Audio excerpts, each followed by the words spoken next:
Greetings. Join me today on this recap of Critical Role's fourth campaign in the 17th episode. The Place of Wings. Or as I, Friner Riamentia, like to call it, Tales of the Renewed End, Episode 17. A swarming watch over decaying hoard and a one bug bed. Yeah, I'll explain that. I'll explain that one later.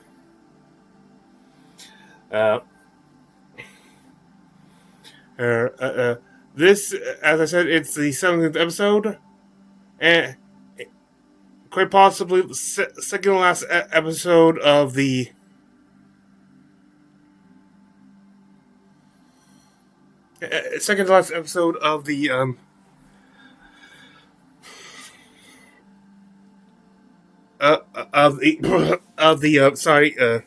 search table, consisting of the group Octus Deconus, the reanimated rogue of his house. Rogue member of his the undead rogue member of his house. Taisha Lloyd, a mostly a faithful follower of the old path through the circle of ancients. I say mostly because of her part to play in the revival of Octus.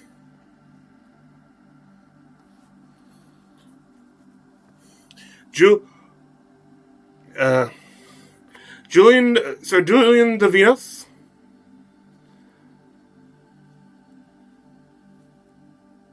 last of the vassal house under the loyalty of Royce, House of Royce, and Valus.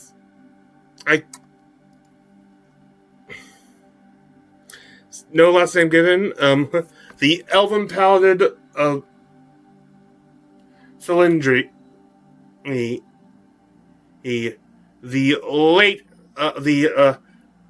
now dead Shaper of Life. Before we continue, I must make it very clear, as always, that I do not own nor am I associated with Critical Role, its YouTube or Twitch channels, or with any of its other online presence. It or its parent organization, Geek and Sundry, may own. I'm just a fan sharing with fellow fans, and in this sharing, we'll be showing you clips. These clips made with fair use of mind, and for that, we'll have a few. We'll focus less on critical moments and more on comedic moments. Though I will also, as in second last, we'll be also seeing a couple of level ups this episode. I originally was going to release a reaction to their special level up video on YouTube, already out on YouTube for a while, as well as finally reacting to the level up video of the Soldiers Table. But as I mentioned in my other recent reaction video made with my sister on for the trailer of the next Pokemon game, Generation 10, Winds and Waves, I couldn't really release it because it wasn't much reaction as my anti-spyware, the little tab I have on my computer for it that goes over my webcam to prevent any someone hacking into it and spying on me was activated, so you didn't actually get to see any of my reactions. I'm not sure if I'm going to make another shot at it or not at this point.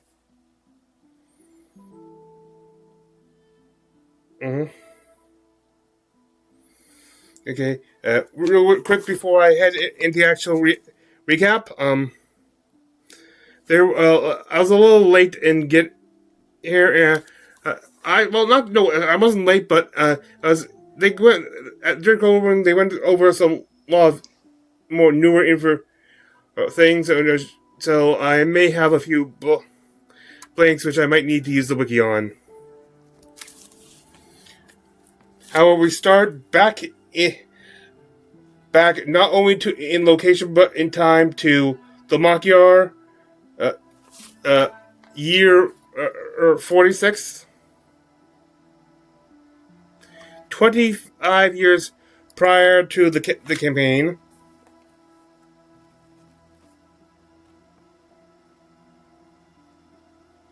With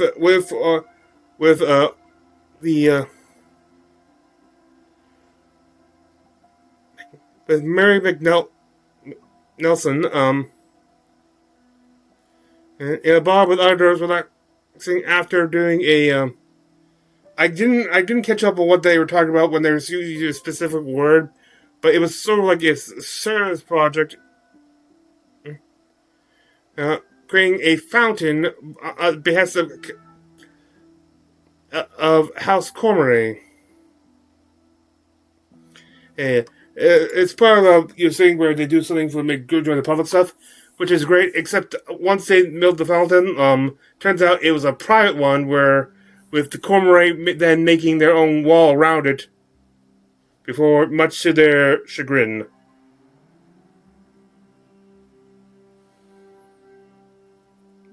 She is at the table I forget the bar at the table, but looking a little rough, along with her cousin Jasper.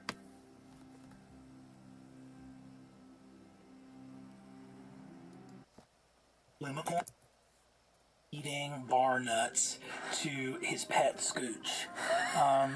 Scooch is a dwarven griffin that is about 3 inches long.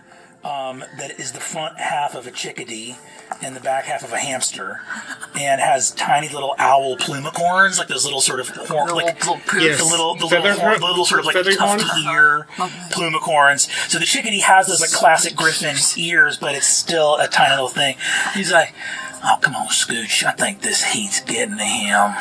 He can't hardly flap his wing. He ain't sung a little song." And Jasper, have you given him water yet today? I gave him beer. No. Oh, my God. Next to you, there's also an older dwarven woman who's got her arms crossed, got blonde hair, and her eyeshadow, she gets made up to go do this construction work, but the heat is just all run down her face. It looks like she's been crying hard, even though it's just sweat. Looks out, thick forearms just rippling with muscle. She turns out and says, "Well, we better call it a night at 2. I don't think I can go in for round 3. We gotta be up. If we're gonna get that fountain done, we gotta be up at ass crack of dawn, I'd say. Probably gotta get up in the dark." We're not. Ivy! It would help to make these things work if it would help if my buttons would actually respond when I'm trying to pause.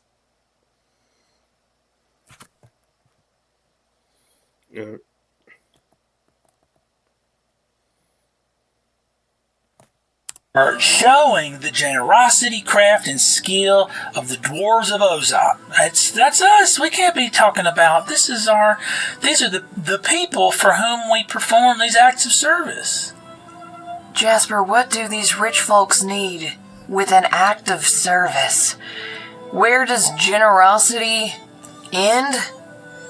And just whatever this self-servant vanity project begins. That is just a bastardization of what the Hucklewind is about. I thought we were going to become... That's what it's called. Yeah, the Hucklewind is, that's what the act of service is. It's a cultural thing. You can't really say religious nowadays. except in a few places. Now hearing, like, fixing infrastructure, like building a bridge or something. Like, what is this? What are we doing? This is a joke. I think the Huck will win. I don't know. You see, Glenna looks at you and says, They try to explain, but honestly, they're asking, why doing this? They did.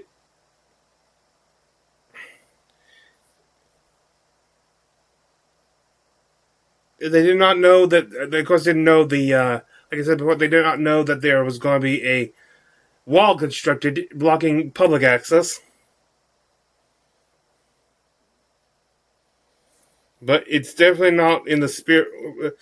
Really, what the spirit of the Huckle one is about, as it's supposed to be good for the community, not just a individual family, no matter how powerful.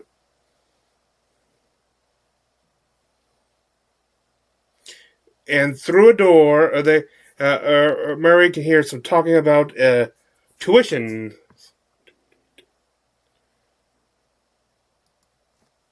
I'm sure that they'll have a...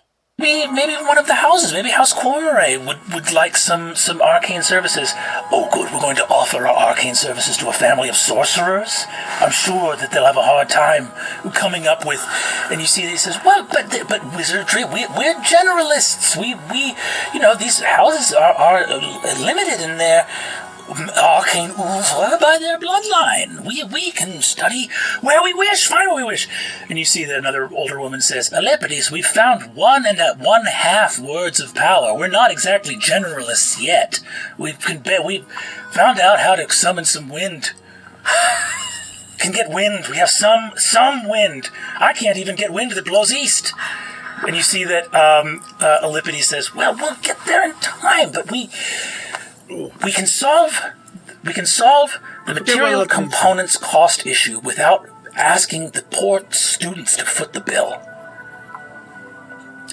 I don't know. Anyone want something to drink? You see he reaches into a pocket and literally a moth flies out of his pocket. And you see he goes, Eustace! He goes back.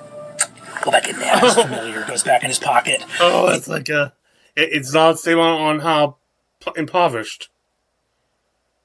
No, that comes later. He gets a couple little copper coins and says, I'll go get us some drinks. And you see he walks off to the bar. I'm gonna try and just shuffle over a little. And goes over there offering to pay for Tallbarrow, for this is the future Dean Tallbarrow, as well as the future former Dean Tallbarrow, if you remember what's been happening in the story. She's paying for all the drinks of its entire party, and of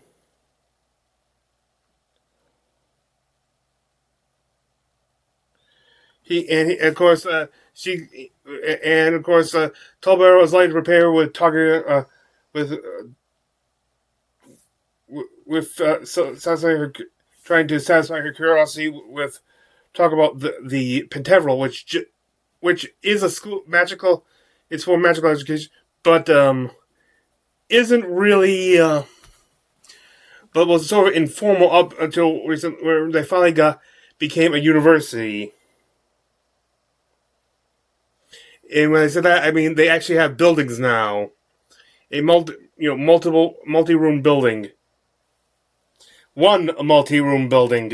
But I mean, if you remember now, they managed to get a lot more better funding for.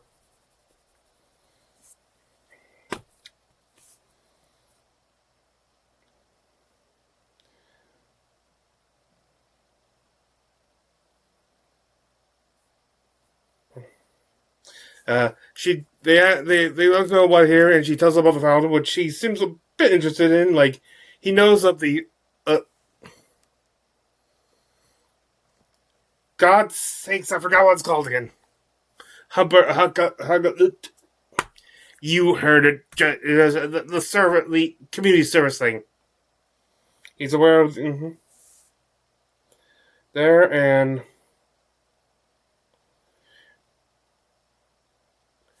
Murray asks if he knows of the Cormorants, like trying to.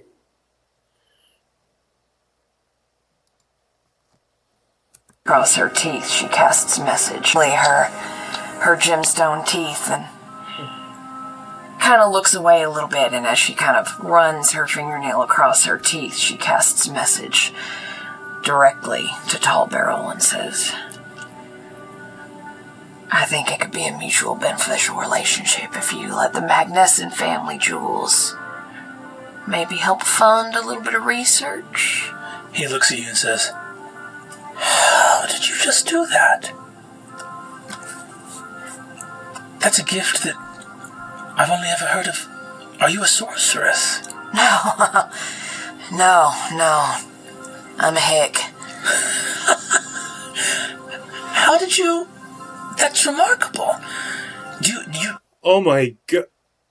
The wizarding must have really advanced in those 25 years. If a simple message is enough to impress them. You possess a telepathic gift. I thought I saw... Was that a somatic component of a spell? Yes, sir. Who taught you to do that? Myself. Remarkable. That's a remarkable piece of arcane innovation. Do you just mind if maybe I grab the beers that he was holding and I'll help take these to the table for you. Jasper, I'll be right back. You see, he says, he goes, well, where the hell are you going? I'll be right back. You see that the Ellipses comes over and says, oh, let me give you and you walk back looking around and you see he goes over and says, companions, fellow salon members, or not salon, fellow academic university members, professors of the Pentemporal, young Murray. They would have been considered a salon because that used to just be a meeting where you could discuss any topic. Here has cracked short-range telepathy using the material component of her gem teeth, and he says, "All right, well, let's all calm down." What did you say your last name was? Magnuson. The other professors all go, Magnuson? Yeah, Sunset Mountain Magnussons. Your gemstone merchants, yes? Yeah, so she kind of just, coyly brushes her sweaty hair and flashes, the chunky jewel on her finger. Yes, we're humble folk. You see that they all sort of look around, and you see that Ellipses looks at you and says, "So you're so in addition to being a craftsperson, you're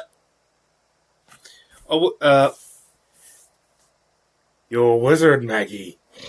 Sorry, had to do it." Offers her, and she offers her, since there's still funding, but she's offering, but staff offers her the position of bursar, the accountant, because she is going to be helping fund it too.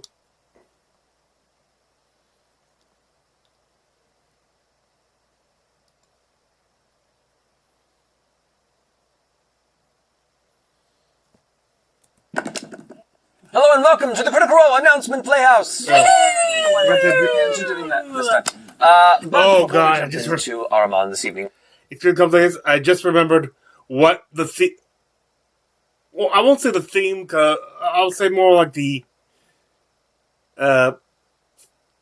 gimmick of this. Announcements to get through, beginning with tonight's sponsor, World of Warcraft. Sam, what do you have for us? World of Warcraft Midnight introduces new features, characters, and locations. Players can return to the legendary kingdom of Quel'Thalas and adventure in search of new allies in the battle against Xal'atath. You're a big WoW fan, right, Matt? Yes. We love World of Warcraft. Oh, all of you?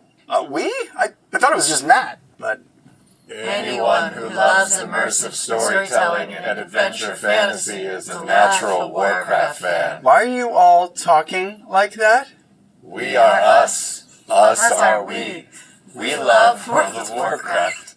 Adventure is calling you home. Oh no, the cast has become a hive mind like that show Pluribus. Oh my god! Are you gonna turn me into one of you too?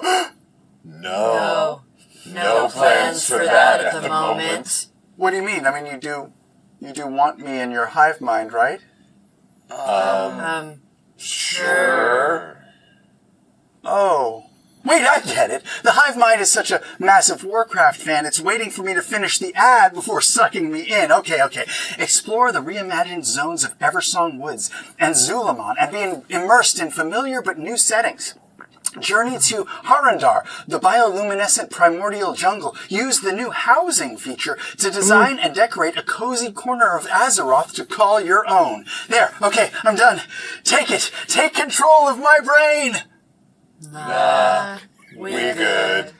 But I'm ready to join the hive mind. They're not ready for you. This is awkward.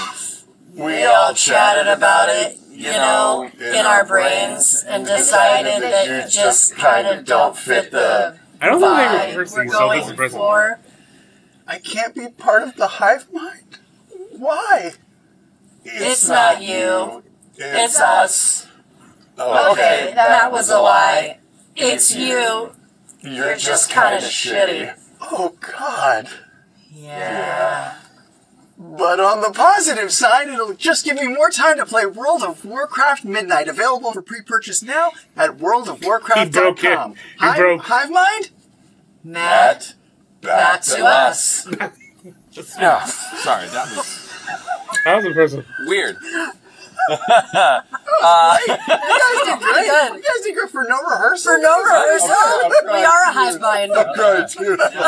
They've known each other too long. Next up, we just released a new batch of episodes for Get Your Sheet Together, a how-to video series for Daggerheart. While our first batch of episodes covered the basics for players and GMs, in these 4 episodes we dive a little bit deeper. Our player-focused videos cover character heritage and the rundown on multi-classing, while we take GMs on the world tour of adversaries and environments. So, no better time to watch Gist now on the Darrington Press YouTube and Beacon. Go check it out. Sheet together. Ashley, you're up. Hey! ICYMI, which means, in case you missed it, the Critical Role Foundation is highlighting one of our long-term charity partners this month, the First Nations Development Institute. We love them so much. Yes. This means all donations and CRF purchases. All of that's our a merch CRF purchase. merch. Yeah. That's why haven't we used Merchases. Merchases. Go get your merchases. So all of them, all your merchases, made in the month of February, have been set aside for the First Nations Development Institute with a mission to uplift economies and lifeways of Native communities. The money raised goes to programs that focus on agriculture and food system investments, stewardship of Native lands, and advocacy for Native economic justice. You have until February 28th, so if you are able to donate, head over to critroll.com/foundation. Nice. I want to, but I'm trying to budget. Merchases. Got it. Thank you so much, Ashley. Thanks. I believe that concludes our announcements. So let's go ahead and jump back into Araman.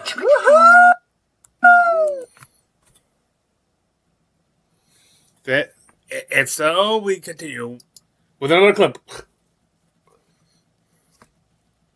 Order of intelligence-based clerics. They actually get Yeah, I was not aware of that. fire for their clerical spells.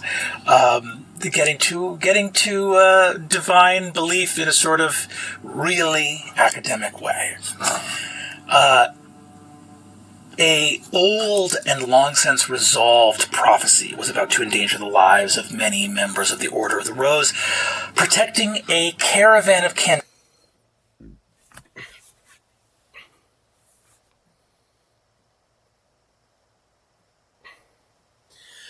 there. If you remember last episode, we left off with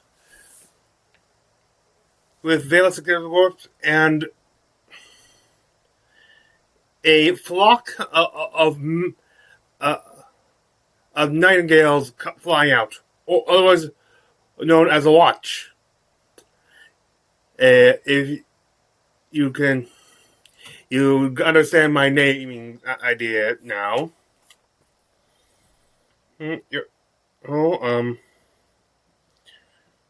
And because of this,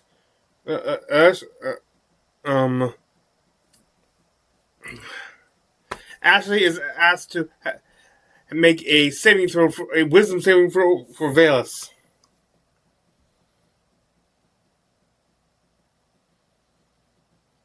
Where the frick was I again? Oh, and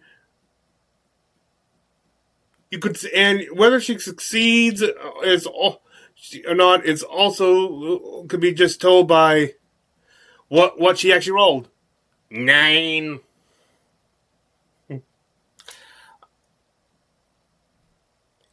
That's my version of the making my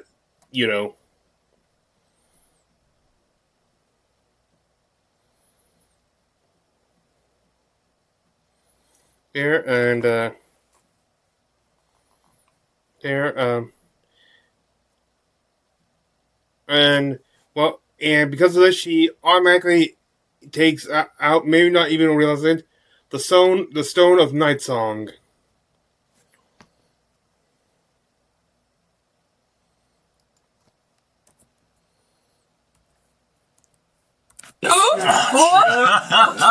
Okay. Song in your hand, unbidden. Yep, no. I'm going to need everybody here to roll initiative. Okay. Let's go. That look on her face. I guess we begin now. Okay. Shit. Damn. Why didn't I roll that? Okay. I gotta make Alex not touch my dice. You keep making me touch your dice, though. I know. Shadow touched.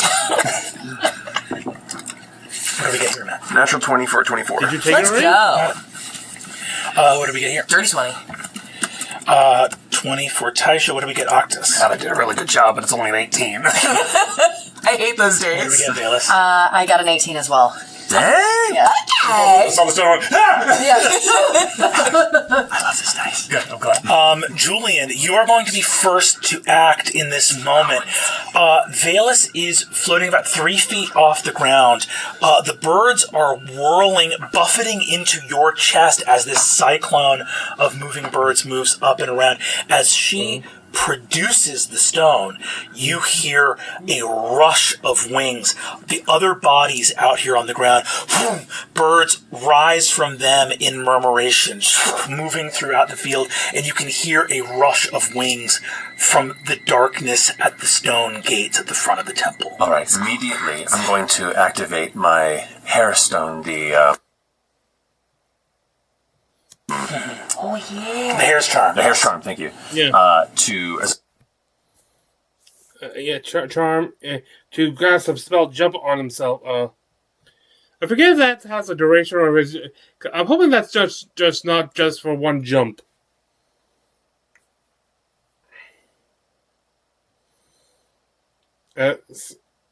Spell. Oh, with that jump, he tries to reach Vale. This in an attempt to knock the stone out of her hand.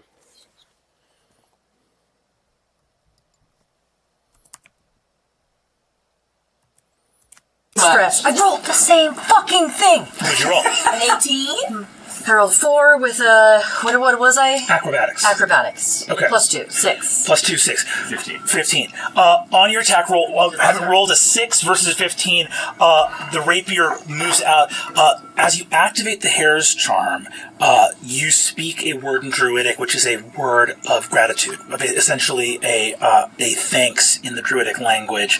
And you immediately feel in your quads and hamstrings and calves a feeling like they are spasming. It is not a comfortable feeling, and you rocket into the air, feeling a tension and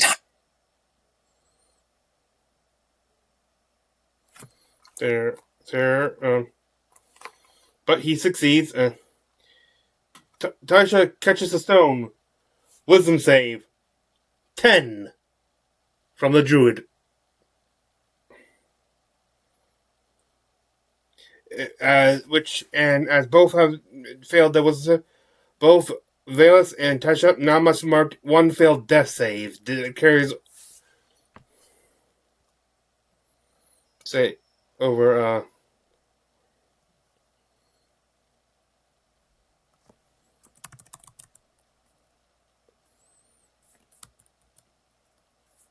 I don't even know where I'm supposed guy doing? Alex. This is rad. Okay. I don't even know where I'm supposed to... What guy doing? Alex. Yeah. That's going to be you. Just write it in your notes. I'm writing it in my notes. Yeah. Okay, so, you're up by birds. You're having a moment. You jumped in the air. I like the way you said that, even if it's true. The birds, are they concentrated around where Valus is? The birds are still lifting Valus aloft into the air. Great. So what I'm going to do... And do they look like they're hurting Valus? No, they did not.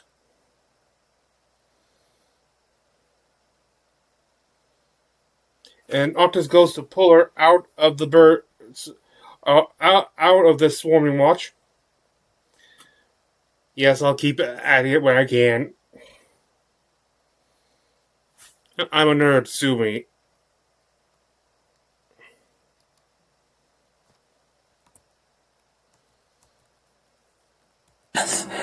But a death that your character witnessed that comes to you in memory in this moment. And I need a death that your character witnessed that comes to you in this moment. Additionally, Valus, as you are pulled from the cloud to the ground, it is going to be your turn. You each are looking at each other, and Taisha and Valus, you are partially witnessing each other here on the stone in front of Tanasar. Octus and Julian are fading away slightly, and only the other of the two of you looks fully solid and real. Either of you can give me a perception or a religion roll right now. Yeah, I would love to make a perception check. This is where we really fulfill the promise of the Seeker's Table, where we get into some weird lore shit. I love it here. Jesus. God, I'll put it away. Nah, I like what it's doing. Good job, bud. It's okay, Octus. We'll finish this, the two of us. 15 15. for perception. Your perception. Birds. Religion would have been 14. Taisha is staying visible to you as everything else is starting to fade a little bit. Octus and Julian look a little bit blurrier, but you're also becoming aware of spirits that you can see nearby. And I think you realize in that moment that you and Taisha are both dying. The reason that she looks highly visible to you is that you're both crossing over at the same time. Every time. So...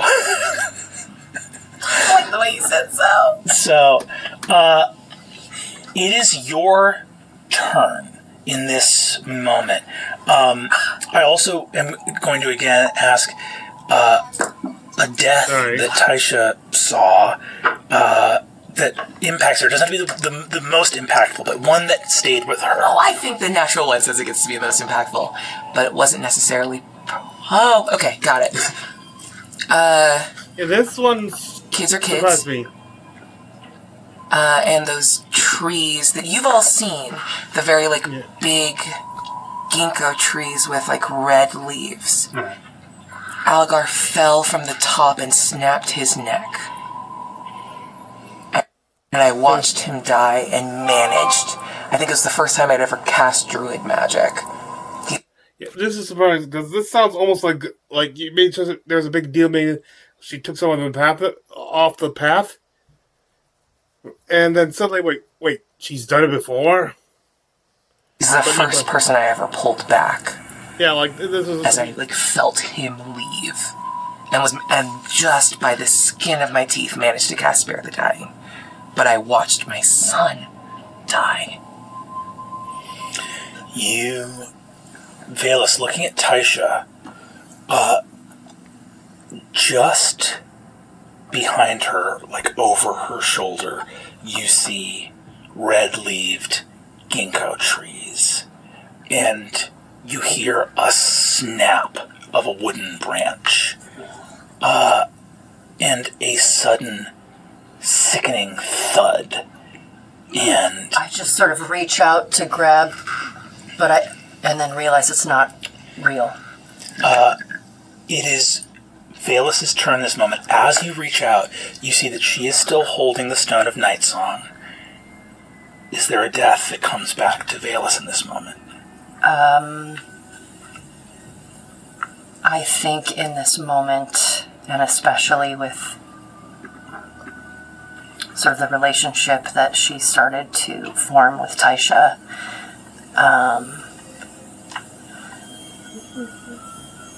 I think the death of her sister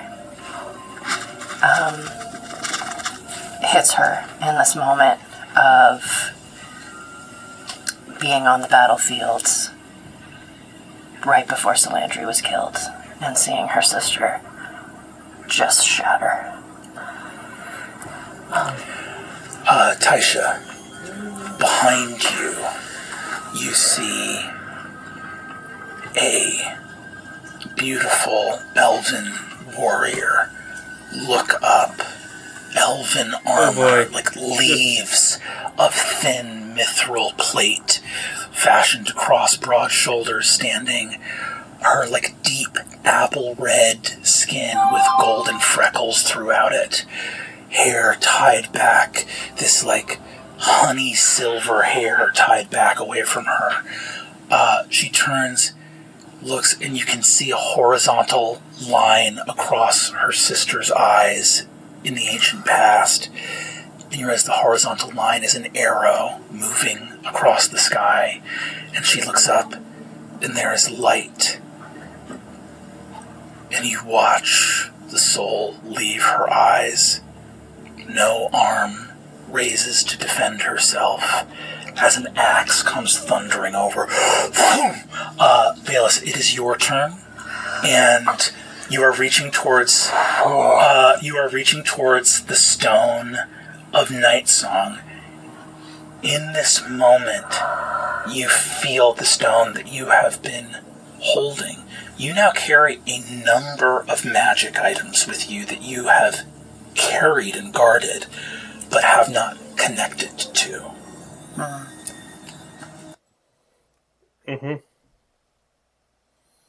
Can hear the song.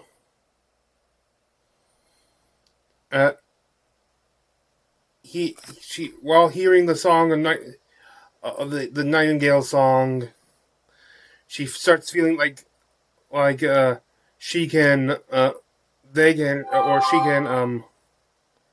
connect to the stone.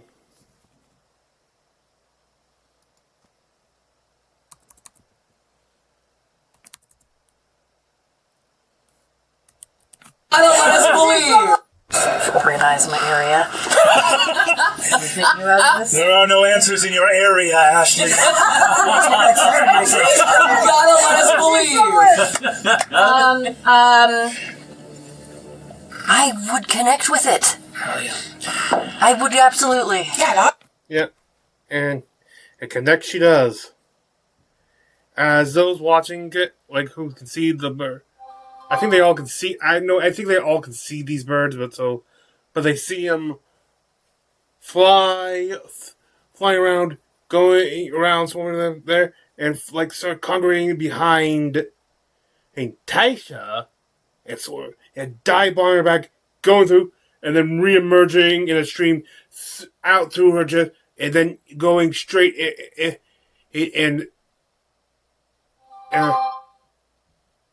into Vales's body.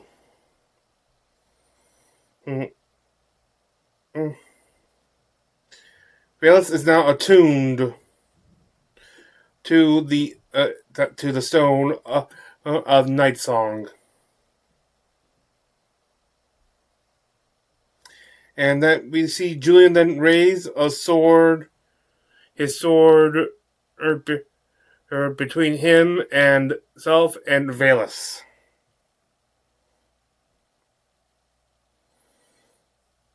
Valus, I think Taisha was holding before, now Valus once again holds the stone. For those who can't guess, those birds were actually spirits. And as they entered, she saw a vision of a celestial turn. I think it's hard to, but I think it's a celestial turning to bones. a brown-winged celestial. Sorry, a brown-winged celestial holding the bones of a dying celestial in its own hands. It was hard to interpret. It's hard to keep my mind was kind of exposed. Like, wait, celestial boat. I thought that'd be Elvin, or maybe it was celestial actually turned the boat. Yeah.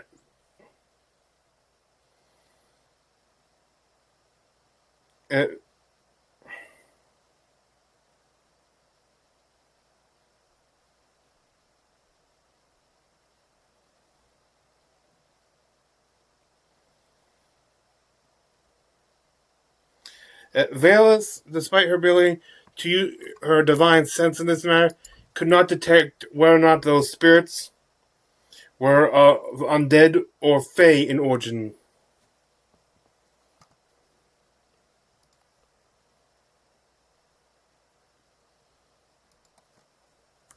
Cast the ceremony spell and the spare the dying cantrip become available to you, as well as spells that are actually beyond your ability to cast normally, such as Gentle Repose, which preserves a body and prevents it from coming back as undead, and finally, Speak with Dead. The stone... Cool. You hear whispers. If you have to talk to the dead, but no, don't want to know, because I think sometimes I do that. Sometimes you're the only one who can actually ask. It depends. It's usually a flavoring thing, but if you do, just say hello, birdie. Tell me. All around you, Taisha, for the first time, you realize that faint nightingale singing has stopped. Oh. Do you have it? Yes, I have it. I saw your son. I saw Was that your sister?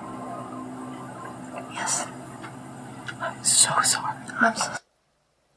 Yeah, so... As I keep telling this, and... So... they noticed, I'm not sure... I wasn't sure I thought it was something... If they were saying that, originally I wasn't sure if they were saying if some of the bodies around them were now like that, but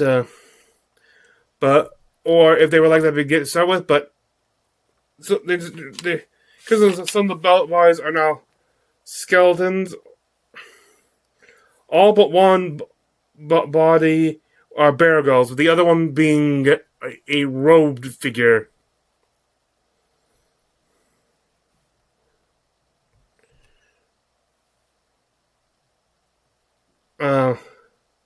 And they could tell based on some of the damage and stuff, that these Belgard were killed not by hacking or ends of an undead horde, but by spellcraft.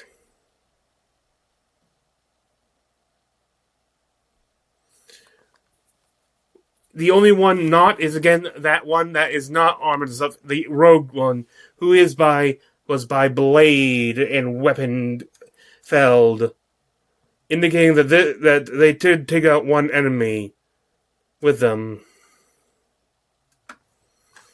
I got a feeling they were taken by surprise because one spell even that. I feel like there should be at least a couple more bodies if they weren't, but it wasn't by a sneaky assault.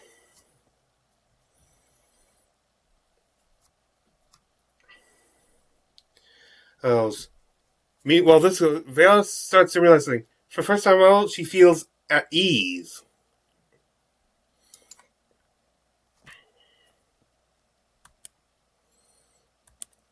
I love table. This just to Ashley. No! I think this is. I mean, Cobra Secrets, but I think this is like the first whisper of the campaign. I want to know.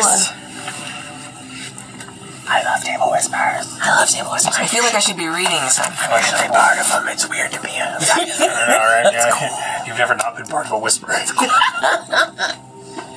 Whisper 3. Don't make that face. 1993. What are you saying? Okay. How's your nose blinking? Just one eye is red.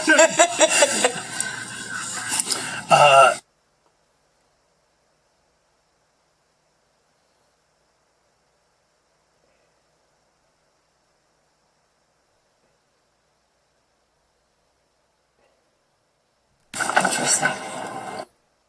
Probably a half dozen. Yeah, a half dozen bodies around them. And based on of course, the bodies are stripped clean, like almost completely done with decomposition. And, basically almost completely, if not fully done with any flesh of the body.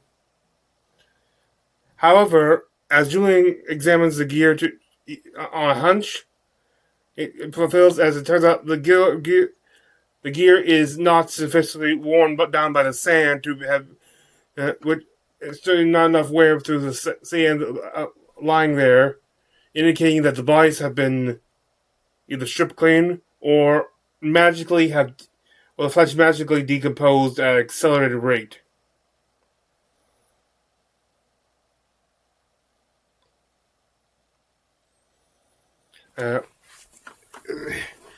He knows from the past that this is a more recent excavation site.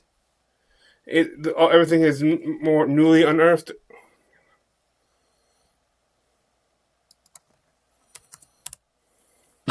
Same thing. You were not. Drop my concentration on locate object. Did you take any damage? No, I had a death save, which feels like is my same thing. You were not incapacitated or unconscious, and you took no damage, so there's no loss of concentration. Sweet. Then I am pushing forward through the dark gate. Yeah. All right. But I got like 8 minutes left. no, I understand. I would like. We can move and talk, but what happened? You can explain. Yeah, that Octus is right. What just happened? We kind of know that it was this was almost an attunement ritual, an intentional attunement ritual, but Vale does say that she knows that they were in that moment dying.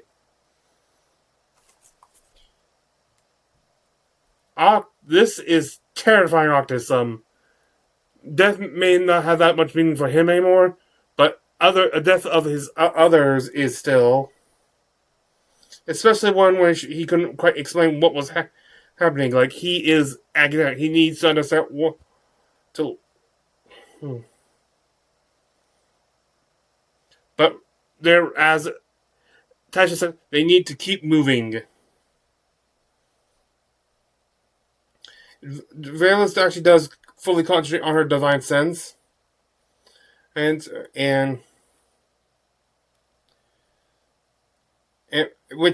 she can detect Tenesar's the desecration of Tenesar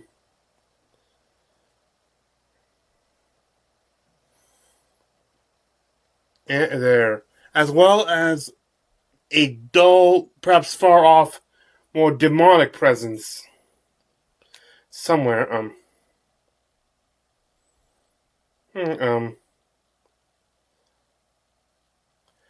She knows that since there's been a lot of undead and stuff, and of course the demons there, but yet it doesn't seem to be the primary source of the desecration she feels of this land. It's more like a feeling as if a celestial in nature, like something. There's also a celestial feel to this, which is something that you won't normally see in D&D, but in this time where there are surviving celestials are feral, I guess that's what you can see. But it feels like a sickness on the land. As well, and she takes one other thing. An undead essence, not directly in there. Not actually saying that there's undead. It's more like a potential, like the charge, like a sack back here before a thunder. Like it's meant to, like the dead have the potential to awaken here. We now learn, or she don't learn, and through her we learn that Velos now has necrotic resistance.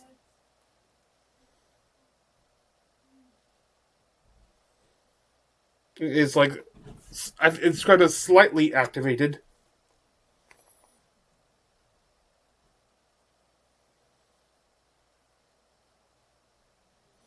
And what this undead potential energy is, it's maybe what be responsible for the accelerated decay.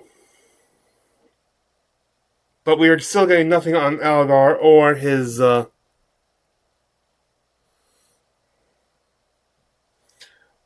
at least nothing on his piercing. I hate to say this, but it doesn't necessarily mean he's safe. He could be just out of range, or he could be within range, but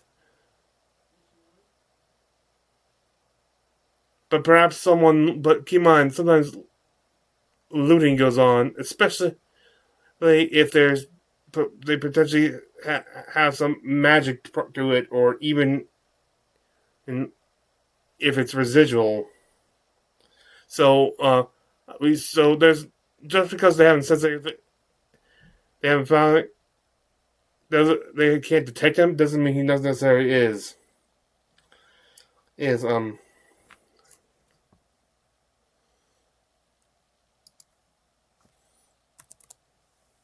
in her life. What the? Dame Saramai would give anything to have made different choices in her life. But she doesn't look like she's considering making a sudden new choice here and now. Just running back across the desert to lose her mind amongst the shadows again? No, yeah, I don't know. She's not, no. I think that she's got a snake tattooed on her. I don't trust her that much, Brandon. No. You don't see anything on her other than wishing this was all different. Yeah. Dr. Talter looks like someone realizing that actually office work is not as bad as she imagined it was going to be. Whisper back in her direction, like, you love history, don't you? Welcome to it. Well, actually, history is actually, and that's a great point. Study of original documents.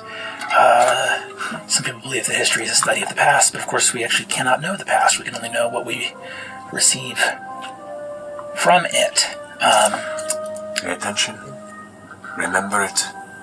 And when you get the chance, write it down. Takes her. She's just writing in the dark. Writing. You see, just writing. Yeah, writing in the dark. She also does not have dark vision. But the starlight is giving dim light out here. But as you look at that massive gate going into Tanasar, that is pure pitch black within there. I walk in. Sorry. I just walk in towards the gate. Same. I just point up to where the writing is. Can anybody read that? What language do I know? Celestial. No. You give me 10 minutes, I can. I nudge Dr. Talter. Oh, yeah. Mm-hmm. Oh, it's Celeste can't quite make it out. So they go through the gate. Oh wait, no, sorry. She can translate. They walk through and she can't. Sorry. Oh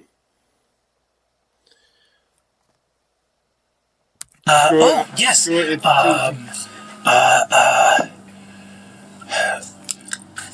Shadow and flame, twin houses united, evermore in the service of the sun, who we revere in the glory of day and in the faith of night. If I hear either yours or Wikander's last name referenced poetically one more time... I'm so sorry. No, it's okay. All I right. look back from the edge of the gate. Are you coming? Yes. We had an important job once, so it's going to be everywhere. Sure.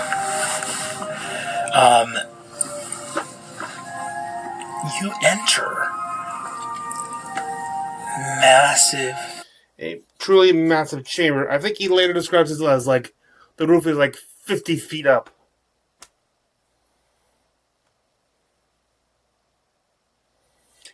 And it's scattered around the ground, many more bodies. This used to be a base camp.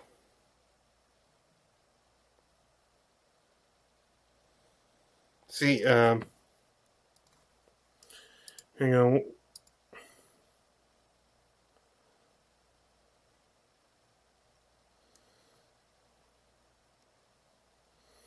Yeah, they said, oh. And in it is this space specifically has the markings of House Deconus. And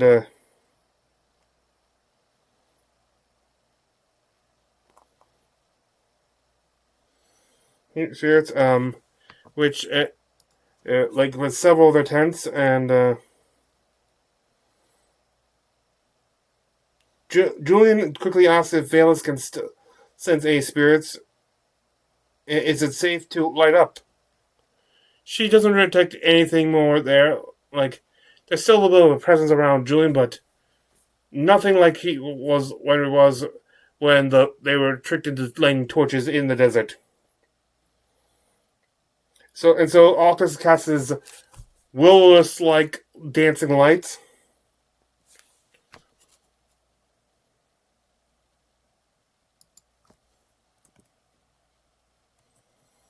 Oh, yes.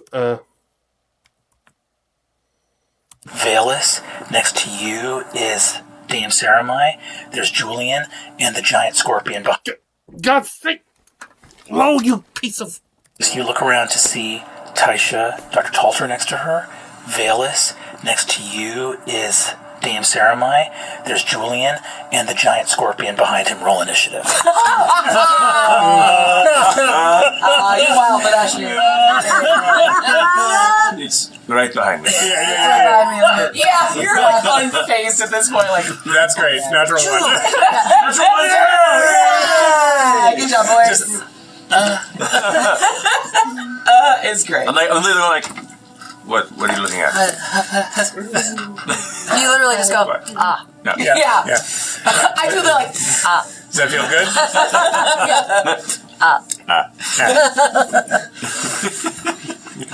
You hate to see. Yeah. Excuse me, man. Oh my god! This feels like a lot for one scorpion. Look at it. Look at it, so cute. I don't know how to help. Whoa! So Look at the cages. My family made this. I love Octus just sort of beating face like, that's what I was in there, like, and how do You're like, we should are you feel trying to about justify that? this? Yeah. So cool. Wow. Interesting. Social justice work sort of happens whenever we encounter it. This green light over here. Okay. Oh my. So It's cute here. Hang on. Social justice work sort of I happens forgot what you're supposed whenever we encounter it. This green light over here. okay. Oh my. Okay, you can't see it from this it's angle, cute but I guess it's here. around here. All of you through this space here. Because you can't really follow this. This whole trail, and it ends with, I don't know, a big scorpion killed them all. Pretty amazing. Welcome to the schemers table. It's like, I guess we figured it out. We got killed by bad CGI Dwayne The Rock Johnson. That's a true nightmare. Yeah. We Julian. didn't get to be in the fun mummy movie. As the green light surges forward, raising up as it lights up. For a minute, you think Julian's like more yoked than I saw. He's so big until you see that it's not his shoulders; it's the claws of a massive scorpion. I flex anyway, because I assume that's what they're looking at. Incredible. Looking at my traps earlier. Before walking into the darkness. Julian, you take 7 points of damage as this thing whips in and attacks in the last moment as we sort of move through this surprise round of it moving up behind you. And are under the grappled condition. Let me go ahead and get initiatives from everybody. What did we get, Matt? Natural 1 for a 5. For a 5, great. What do we get, Taisha? 15. 15. Oh, I got 15 too. Oh my gosh, yay! So what do we get? Natural 1 for a 4. We're doing great. I love it. You go first. You go first. So you Oh, you're so kind. okay. This is Going down. So that's going to go ahead and be... okay. Okay. We'll go ahead and start there. Dr. Talter is actually they're going to be the... For real? Is going to go immediately after the scorpion finishes its turn. With that attack, it makes that first attack on you. That was the only one with advantage. The rest happen after its position is revealed. Does a 14 hit. 14 misses. 14 misses. And then the bad one. Bad one. 15 misses. 15 also misses. 15 also misses. Barely. So, as you... Oh, yeah, sorry. Go on, next, barely misses, so, Julian, Tasha decides to push Professor Talteray, who wisely decides to run for it. But she's not like fleeing all the time. She's just getting more space. Getting more space from this stinging death machine. That's the most, like, actual light. Right. Yeah. Great. And other than her going full, like, I had a vision, the most magic I've seen her do is distant thunderclap. Thaumaturgy. Yeah, cool. I'm not going to ask her to help. Magic. Just stand there. Yeah, hover there. She looks at you and says, I can try to cast a spell! Go for it. Be safe. And she's going to roll to make a religion check in front of the board. You don't want her to roll a 1 through 5. An 8! I was like, it. I want Thaumaturgy to put out one of the dancing lights, and you're like, you suck! Why did you do that? Because of the roof to cave in. She looks at the 3... she looks at the 3 in front of her. She's going to look at Taisha and Octus and Valus and look and say, such as it is, receive the blessing that my portion of the universal soul of what we understand to be the living beings of Araman should confer to those within my purview to offer such blessing, please. And you... So basically, this religionless lawyer. This is like a cleric, but instead of basically a non-divine cleric is less. Oh, come all you faithful, and more. Your objection, Your Honor. Receive the bless spell. Like it feels more like almost. Yeah, it feels like legal speech. That's incredible! That's the first time I've heard a spell be cast and all 6 seconds were required. Taisha, it's going to be your turn. Great. That's you 3, right? Yeah. You 3. Yeah. I'm going to slide over, just take like 3 steps to the right. Just so, for once, I don't They'll get Julian in it as she casts Burning Hands.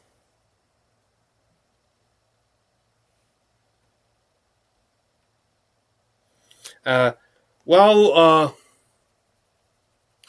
Valus may have just attuned to the song,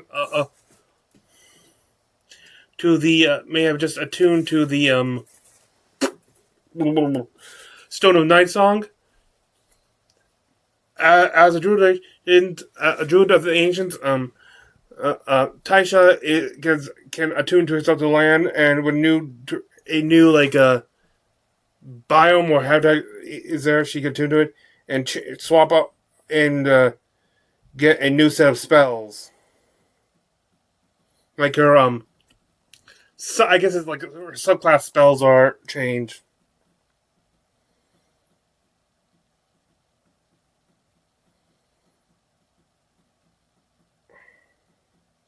And 1, 4, 3,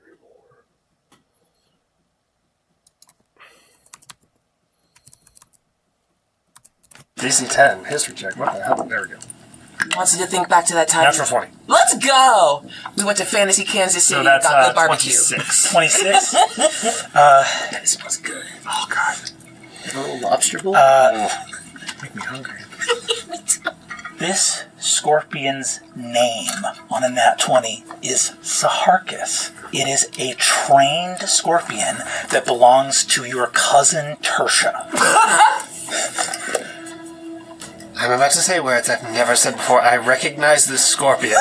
Every new thing you do is creepier than the last thing This you is my did. cousin's scorpion. What? I'm still gonna kill it! Can you tell it to let go? I'll try. The last time you saw the scorpion, it was the size of like a corgi. So it has grown. It's been many years. It's Big got portions. way bigger. Same for Oh, you nubbed up and everything. Look at this little bite. Your name is Saharkus. Your cousin Tertia. Tertia is the younger sister of two of your cousins that you knew a long time ago, Docet and Univere. Tertia. That is going to be. Yeah, these are your dad's brothers. Yeah. We move on to Velas, who goes in for the attack. Enhancing it by using a bonus action to ignite her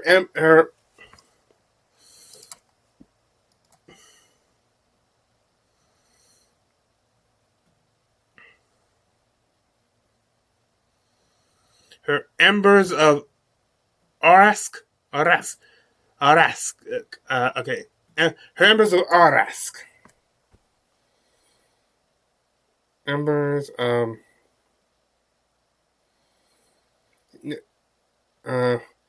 granting her an additional 1d6 fire damage on hits. And with a mighty hit, which helps in granting a mighty blow, which bloodies the scorpion. Julian.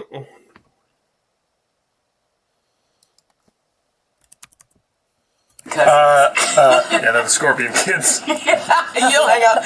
Mom doesn't let me hang out with the scorpion kids that much. Only at the holidays. Their mother, Nausha Vakari, the vassal house of Vakari, has a strong connection to scorpions.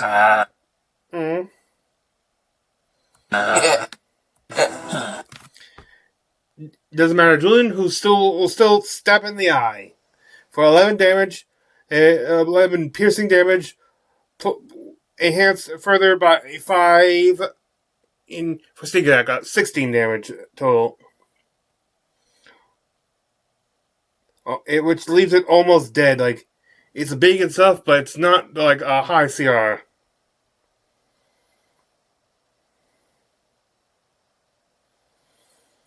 Bonus action, gauntlet, his demi-gauntlet punch. Punched with using his demi-gauntleted arm. I really should think these are what I'm going to say beforehand. Oh well.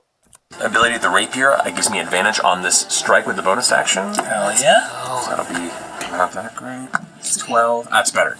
That'll be a 21 to hit. 21 hits. All right, and that will be an additional 8 points of bludgeoning damage. Hell yes. Cool. Matt, I didn't want to do this. I'll say at this point, I managed to completely squeeze out of its claw. And so as I kind of get down on my legs and leap towards it, kind of the rapier blade going wide, and just full on slam my fist into its eye, and breaking past the carapace and any of the surrounding armor, slide up to the elbow into the inside of its outer body. As it shakes, I'm almost thrown ragdoll with it in its final throes, before eventually it falls limp on the ground. And I sit there for a second, breathing heavy. This will be a little gross. Incredible. I'm gonna level up now and take the chef's feet so I can cast lemon butter on whatever's left of this cooked. Immediately looking around to see if it had any companions. Go ahead and give me a perception check. 16. 16. On a 16, the edge of the light. What are our dark vision ranges here? Buck 20. What's that? A buck 20. Amazing. I believe it's. I don't have. Same. Awesome. So you each have 120 feet of dark vision. Yeah. Incredible. Looking out and around, Julian, you do not see anything because the light only extends a certain amount of feet from this place. However, with the noise of combat, you hear rustling and clanking deeper into the darkness. As the fire of the burning hands and the Embers of Arask both secede, and your vision moves back from seeing in daylight to being able to see in darkness. You look around and see the bodies all throughout this space beginning to shift and move, and that energy moves from potential to actual. Damn it. Julian, you got a 5.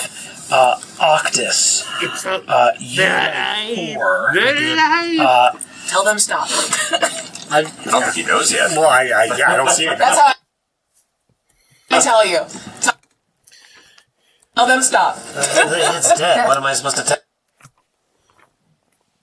Octus summons Pincushion, and no being of the family that with dominion over the undead, knows how these things win battles by surrounding and overwhelming enemies. They can't get isolated, and they need to make sure they can only take so many. They're only facing so many at a time, so he suggests making a bottleneck. And it's also then that they all notice, at least some of them notice, that the crystal has a faint glow.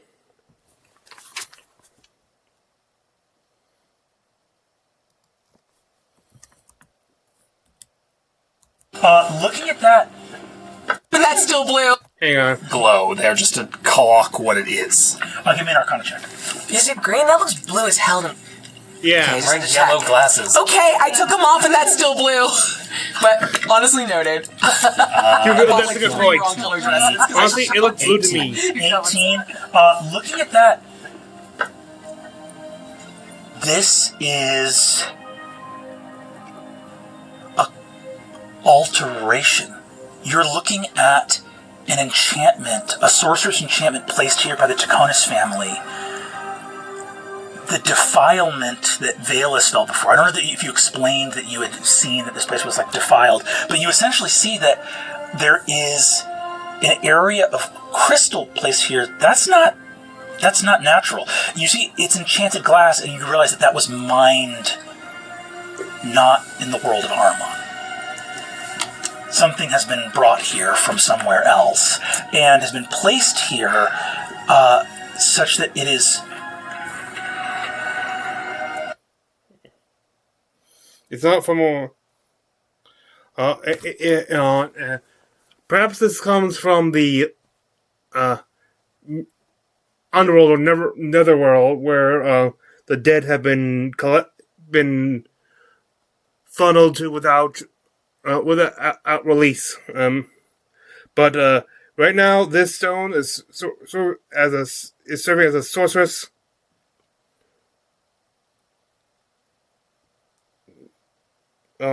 Conduit or commit.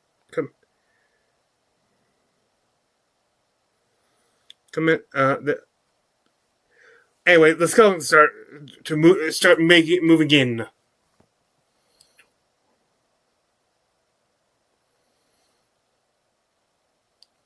One of which rushes at Dr. Avery told her. Hey, keep in mind, she moved away from the group when the score was there, so she's a bit separated. Which right now, being undoubtedly the weakest of the group is she is in trouble. She'll be in trouble. Thankfully, Gaia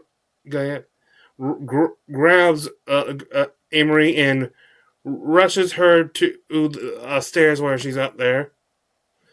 A quick move, which almost certainly saved her neck there.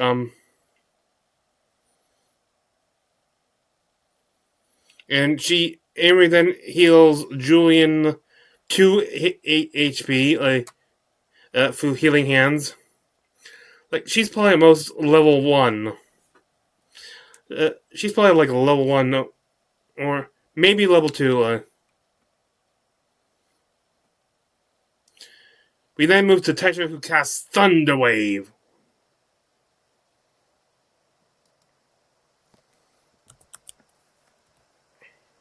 It is like Dr. Talter. The two choices you gave require you to get up close. Yeah, I know. So pick your angle. Yeah. Put me back where I was. I didn't say I didn't want it. You just did it so quickly.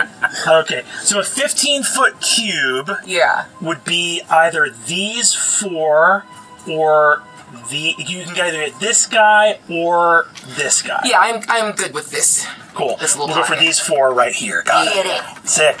Great. Go ahead and give me a con save. From all of them? Yeah. Here we go. Their constitution is worse. Con save from them.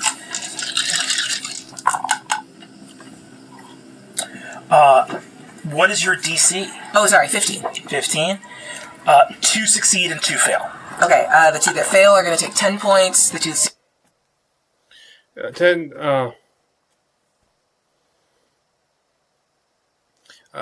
the ones that failed take 5. The 2 that make it only take 5 damage, and Valence then goes for attack again.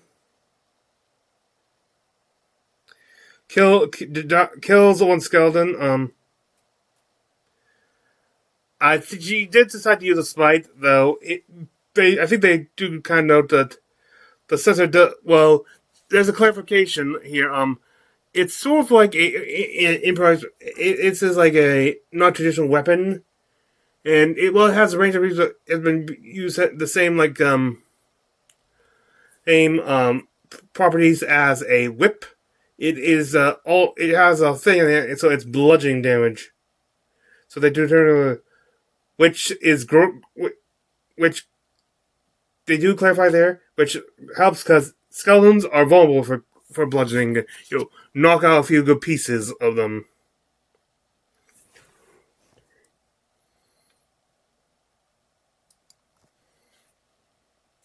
Liquid comes out, and that's really bad. Use the other side. Use the other side.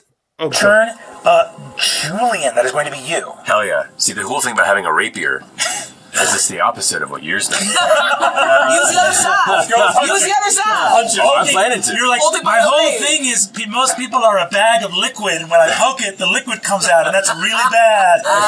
Actually, really quickly, Oh, sorry, yes. bonus action. Am I within 60 feet of Octus? You are, let's find out. 60 feet? Yes, you are. Okay, I'm gonna shoot out a Shield of Faith. Okay. Plus 2. Oh, so that's 2 to AC. Yay! A little retroactive. Julian gets closer to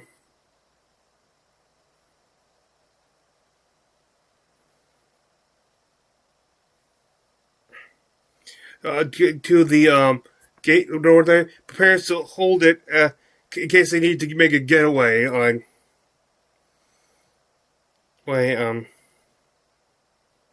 So he prepares to hold the door, slashing at the nearest skeleton,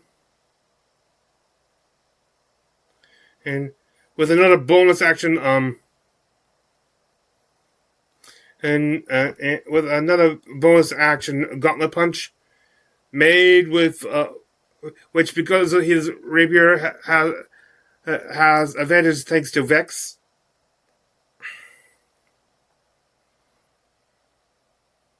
And finishing that target, it's saying, time to go. Octus uses a firebolt hitting for 10 fire damage, moves Pin into a new position, and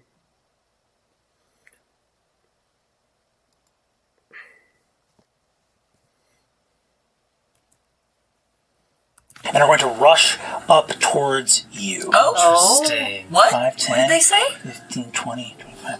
He said, Oh, yeah, got it. Do you speak dusty ass mouth? I only took Elfish. Do it. You can't wait laughing. That's such a good one. Fluent. I am ever Ashley's monkey. I love it. Just do sounds. Do the sound. I love it. Do that little sound you do. As I see all those I'm learning. Thanks. they're worried about fire. Over here, you see two clothes with Dame Saramai, who, as they rush up towards her, she, rather than waiting to anticipate... Hang on. But instead of waiting for it, she goes to blocking them with her shield.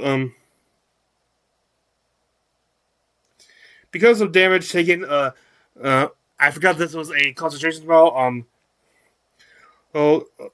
Octus is forced to drop Dancing Lights. Guy is fighting in the... is now fighting completely in the dark. Julian would be in the dark, but he's actually near enough to Valus, where her newly ignited sensor with the ember creates a good area of light around her, so he can see directly in front of him.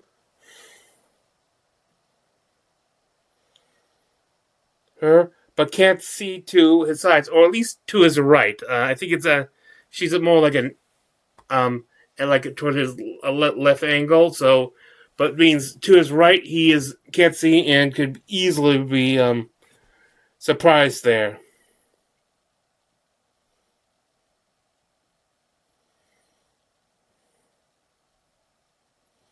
The skeleton gets to Valus and crits against her. 15 slashing. And drops the recently cast Shield of Faith.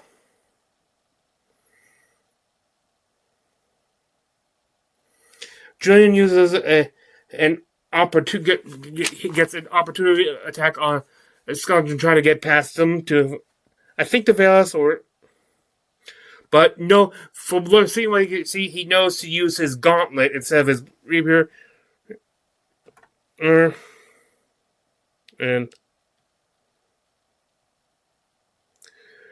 dropping it before it can reach its target.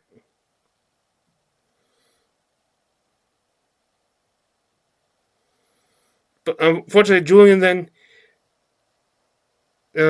takes a hit for 16 damage, leaving him in the bloodied state.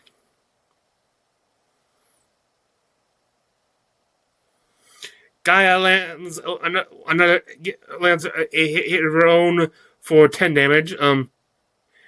Amory casts Sanctuary on herself. And Valus keeps attacking, but her next one misses. There was a debate about whether or not Valus actually debated whether or not Valus should cast Shield of Faith again. I thought she was, but she said then they talked more and it's decided not to.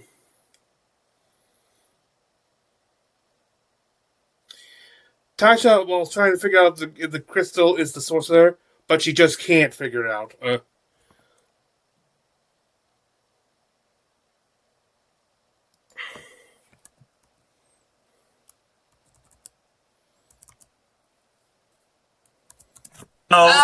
So being like, wait a minute, if you had a theory, the Taconis were not designing this as a video game level.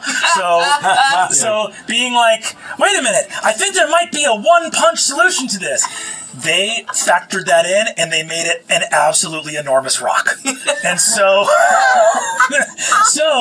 it's like, yeah, if anyone's got the rock killing spell, fucking fire that bad boy off. Do you know So it would potentially take out the local undead, but they have to destroy a freaking boulder. nail this piece of shit and you can make it die? I think I do, and I'm just gonna shillelagh the guy in front of me. I'm being bitten in 3 places. I don't know the name of this. I said I didn't. I'm sorry.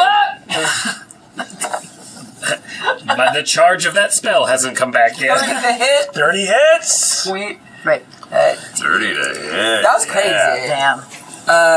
For 9 points of bludgeoning damage. One of the ones here has already been injured by your thunder wave and chased you all across the map to come find you. 9 points of damage does it. As you describe what it looks like as the Loystaff comes to bear. Yeah, I think in her hand, like, it just, again, it's glowing with so much life energy that, like, the swing through looks like that, like, heat haze in the desert, and you just see the after image of what this uncorrupted desert would look like in the follow through as she. Okay. Yeah.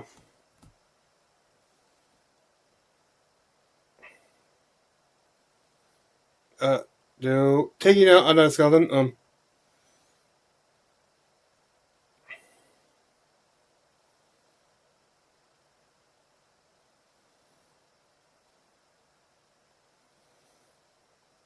I hear Julian riding the edge. I think he's means he's very low on health. I forget actually.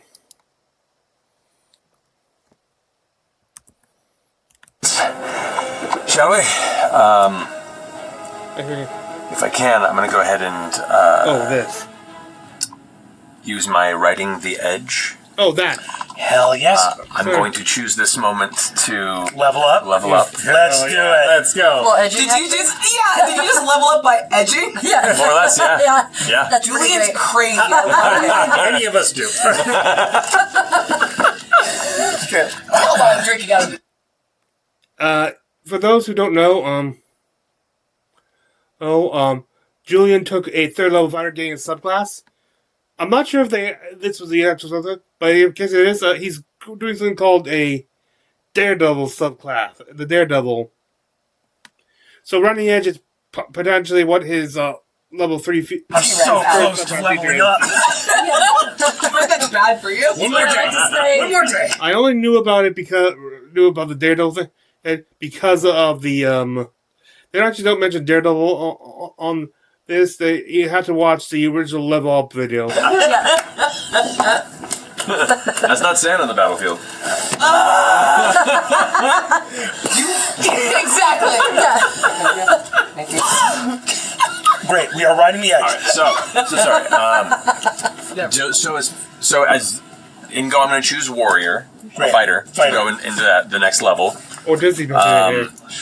This will lead me into choosing the subclass, which is the Daredevil subclass. It was this, not the other one. Which is built for Julian in this instance. But that's great because you can't see in the dark. Yep, it's great. Not that kind of I know. So as part of this, while I'm bloodied, my second wind feature gives me temporary hit points instead of restoring hit points. Not necessarily a benefit, per se. So with that, that's going to... Alright, 6 plus 2, that gives me 8 temporary hit points. Give me a little bit more of a buffer there. Oh wait, you took it in fighter? Yeah. You got 8 hit points. Because he rolled a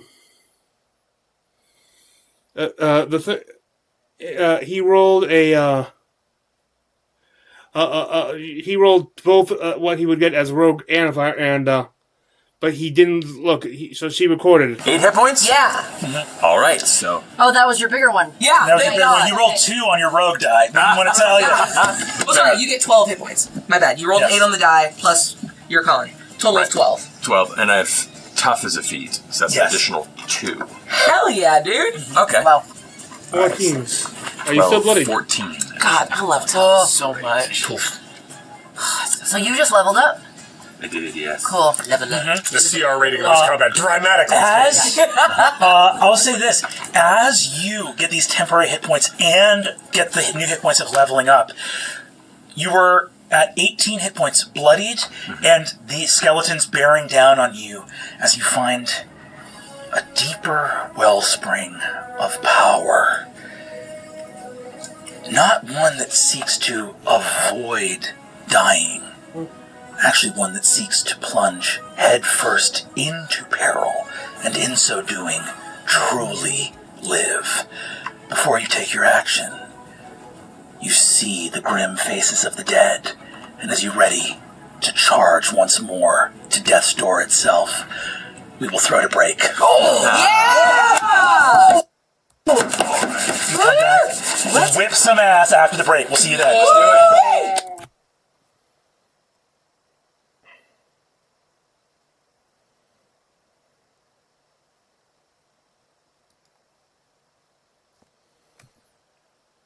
I swear these breaks are not as long as they used to be. Like usually we get you like camping through 1 through 3. I think we got like 15. Like camping 4 we got 12, and I'm not even sure we got that in this break either.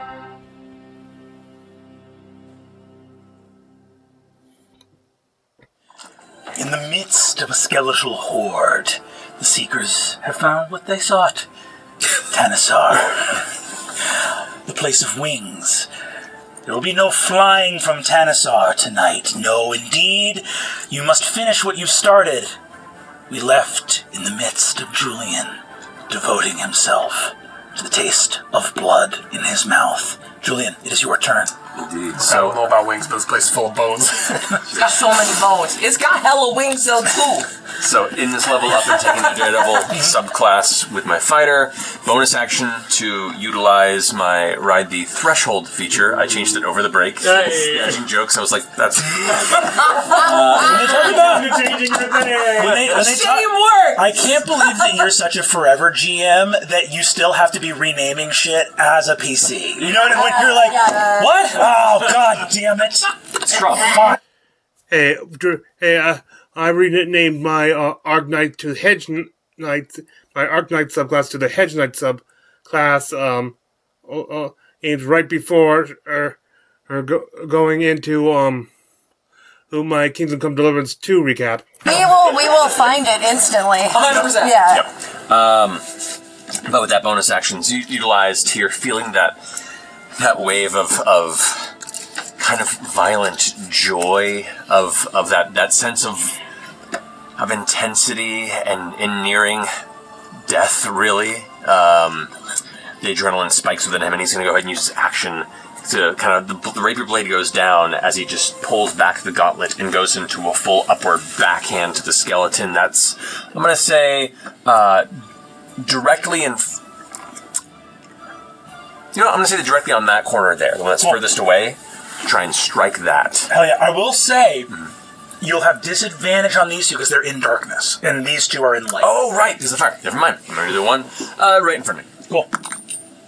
That is going to be a 22 to hit. That is a hit. Let's go. And that will be 3 plus 4, 7 points of bludgeoning damage. 7 points of bludgeoning damage becomes 14 points of bludgeoning damage, and you shatter this skeleton apart. You're the background. Can I roll to be kind of impressed? You have to roll for that? None. Hell yes. And actually that means the one that you, actually, beg pardon, the one you hit before actually didn't take 5, took 10. That was the one that rushed to you. Oh, yeah. Yep. Sorry, it wasn't rushing. So it was rushing to her. Not that. Sorry. What's Great. After that one shatter with the goblin on the side, I'm just gonna like bring the claw back and just kind of glance at their skeletons. Like, anyone next? Bring it. I can kill you so many times. And that's my turn. Great. This energy is wild. I love it. Octus, that's going to be you. So as these claw Bayless, you rolled an animal handling check. Leave me alone. My D&D Beyond keeps being Bayless rolled this roll. Anyway. I don't see it. I know, it's just me. These strikes come in and they tear chunks of flesh and cut, but pain works differently for me now, and it's kind of... it just happens, and I'm standing there looking at them, and I survey the undead around me, and... Sorry.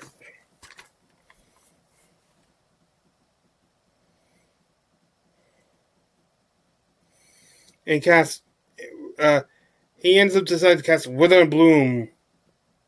We learn now that, that while someone like Octus, who is, a more intelligent undead,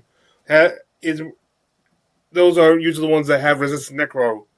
Things like skeletons, no. They're necrotic.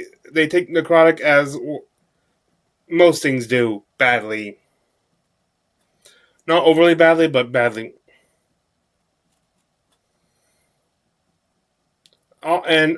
He does a lot of damage. I forget if he drops any of them, but he gets... he does down the group, so I have it down here. But he regains 7 hit points, and because of another feature, also gains 6 temporary hit points. A nice 13 buffer.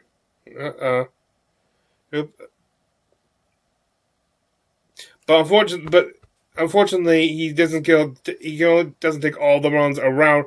He gets all the ones that got hit by a spell, but not all the ones around him, and is attacked. And despite is hit through a casting of shield, so the +5 did not aid. Taisha is trying to. He keeps on trying to avoid attacks.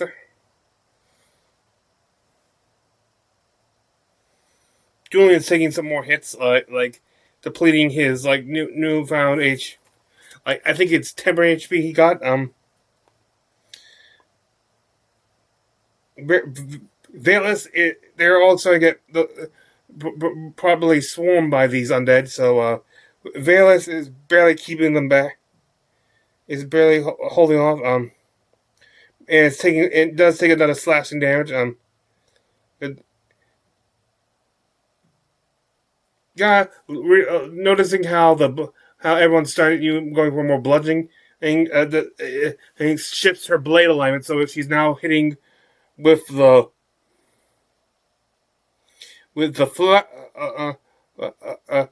flat of her sword to smash another skeleton. 2, 4,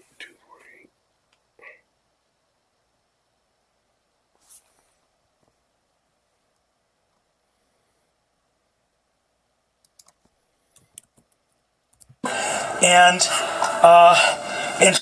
And is going to raise her hand and miss dramatically.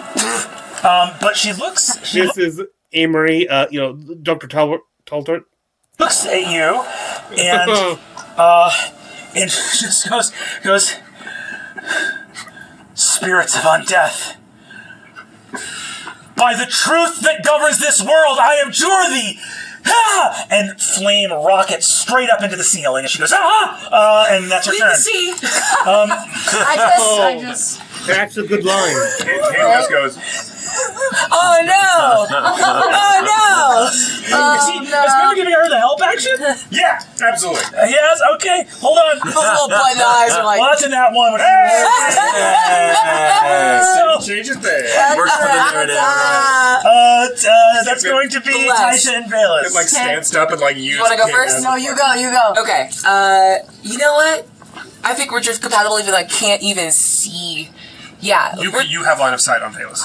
No. I can't see you. No. So I didn't see that you just did Wither and Bloom, but it's almost simultaneous. I'm going to point in front of me and cast Land's Aid. And 20-foot circles. I want to catch Julian and all the nasty boys I can around him. Yeah, I learned it from watching you.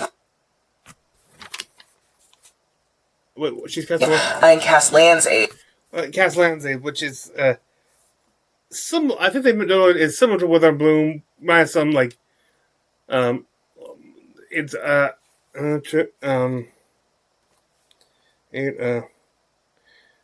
for 10 damage on those hit.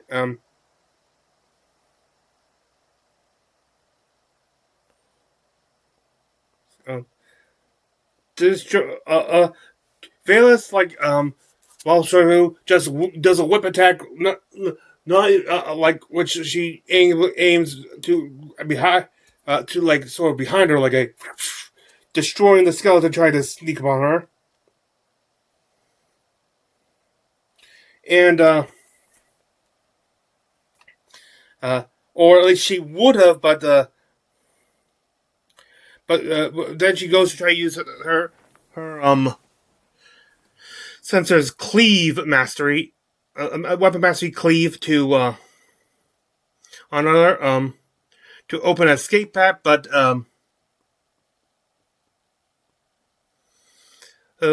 when told that there's no one around the other ones, she was going to let it go, but decides to instead. Well, instead of attacking the woman, that she said it's basically allowed to target a different creature skeleton, which did have another skeleton within 5 feet. It was still in her weapon range, allowing her to use a cleave to destroys the other skeleton. I think that's 2 skeletons now.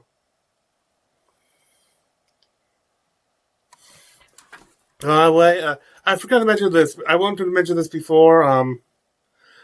Hold on. Again, for those who don't know,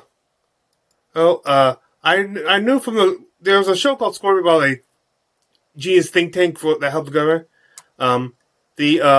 I knew from that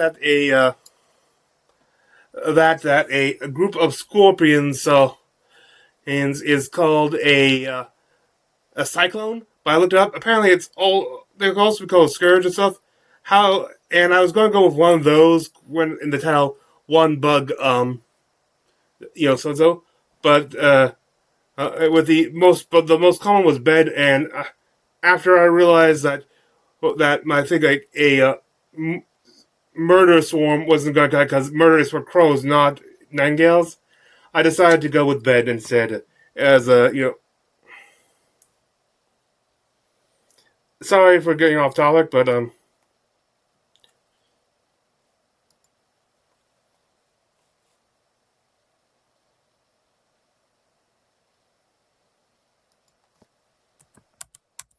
Listening to Valus do a xylophone solo down a corridor. Yeah, this, it's real Looney Tunes hours over here. that's awesome. Play Freebird! Sick. Okay, two skeletons destroyed. And I obviously can't use Divine Smite because they're both down. Yeah, it would be dramatic overkill. Yeah, it'd be too much. Okay, and then yes, thank you. I'll heal I'll do lay on hands. Okay. And I will do. I've got 10 points left. Mm-hmm. I'll just do the 10 points. Great. I'll pump in 10 points. 17. I'm gonna do lamb hands. If you want to, just recommendation for tactically. Do 9 points. If you save 1 hit point, that can be used to bring somebody up from unconscious. Great advice. Yeah. All right, let me do that. So if I... Yeah. That's really good. Sir. We die. You're right. I mean... Hey. Oh, you saying my plan touched You'll do 9 points of lay on hands. 9 points of lay on hands and save 1. You were at 16. But I also do have Spirit of the Dying. Yes. Which is great. Yeah. But that's a different thing. Let me... I like this idea. 16. You have 16 hit points.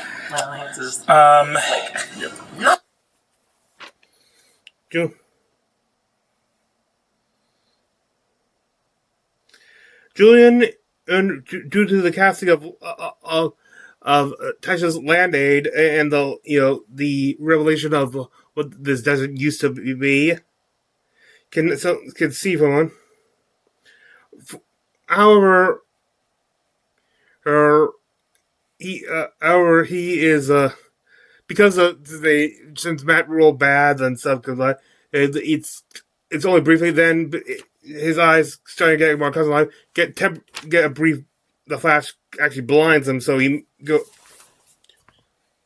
I think misses the attack. Totally fine. So I'll go ahead and use that to flick off to the one to the right of me. That's a natural one. I know. Natural one. I was not. That's okay. So here's what I'll say. I'm like, I can see. And it gets a little too bright for a minute. Like going from such dark vision, like having no vision and pure darkness to this bright light. I'm like, shit, I can't see. I just kind of swing out to nothing. It makes me sneeze. I'm going to angrily spin back with my gauntlet and strike the one that's right in front of me that is still within the range of her flame. Yep. That's an extra 20. Yeah! Both sides of the spectrum of this combat. Here we go. Alright, so that is going to be... I love it. His eyes are just to the light. With the backhand. You're just so good at just skipping and clapping people like, golly. Julian's a disrespectful. 10 points of bludgeoning damage. 20 points of bludgeoning damage. Oh my god! Let's go! I think that's right. Like, since I rub my eye for a second, like, you. And like from your perspective, I'll say, as you turn back and look, you just see the skeleton kind of like turn around to look at you before its entire torso just explodes into bones with my gauntlet fist there, kind of comes back together. We got this. I'm going... Now just hear exploding bones. Cast explode bones. And now the last two are in darkness with you here. Right. You know what? I'm going to take my movement. And I'm going to go ahead and...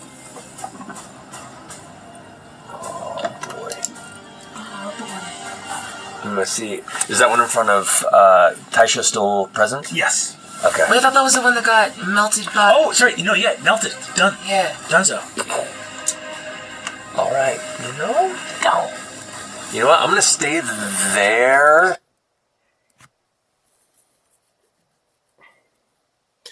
Actually, no. He retracts that and moves for a flank.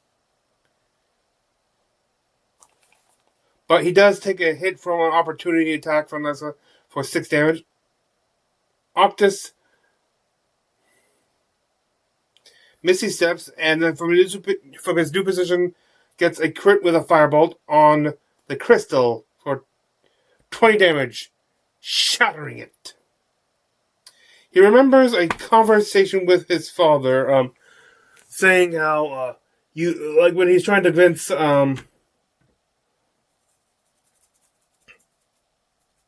it's father to let him go study at the Pendeveril. His father, which wasn't actually was disappointingly easy to convince him. Like, basically, the sense was anything to make you less embarrassment. Like, pointing out multiple times how the Dakotas are the ease of which the Dakotas can use magic. Like, their inherent abilities, like. This game flashback to like Naruto stuff. Automatically a lot of Naruto fanfics where there's emphasis on like natural prodigies versus like hard, or like ones where it's more consistent with that theming. But after that little flashback, which I would recommend you go watching when this comes out on YouTube, if you don't already have it on Twitch. Though if you have it on Twitch, why are you watching this? Julian gets his own attack of...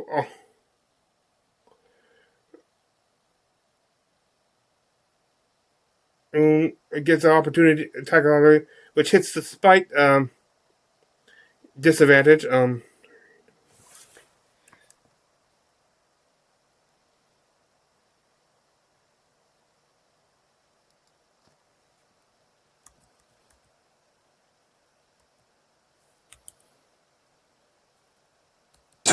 leave that, move away from the group. Hell yeah. And then take my... I have the page open for a reason, so I remember what this does. Yeah. So I think I am holding this mote of blood in front of me, and I move all the way over there. Oh yeah, this was actually more explained in the video talking about the level up video. It's I think a result of a feat. And I'm going to cast. This is actually something they like a Critical Role original, like from their, I think, from this book, the Exandria campaigns.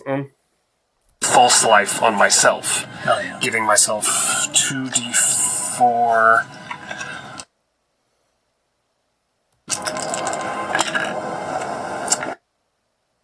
Great. That's 7, 8, 9, 10, 11 temporary hit points. Damn. So I don't die. And Okay, then what after this? I think I forget if it was at this moment or earlier, but the undead are the closer undead are focusing on him more, or they really can't understand. But reading the thing, we know that. But reading the captions, we know that they're saying Deconus and are going after him more heavily. He uses shield to block all attacks, but 2 do make it through. Velas strikes another blow for 6 damage on one, roughing it up. Gaia goes after a skeleton next to Julian. Amory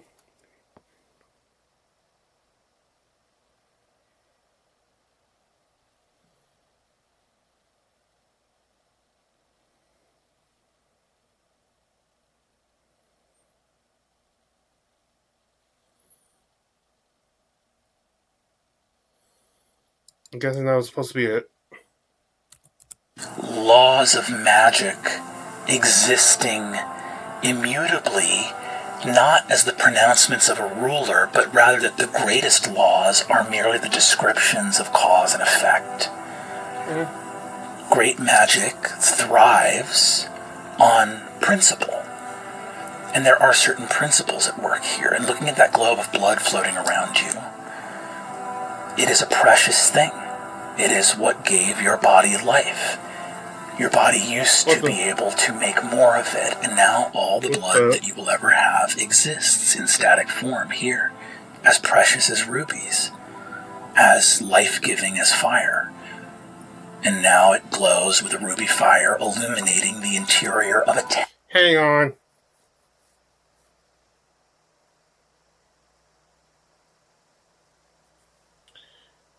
Something's not right here.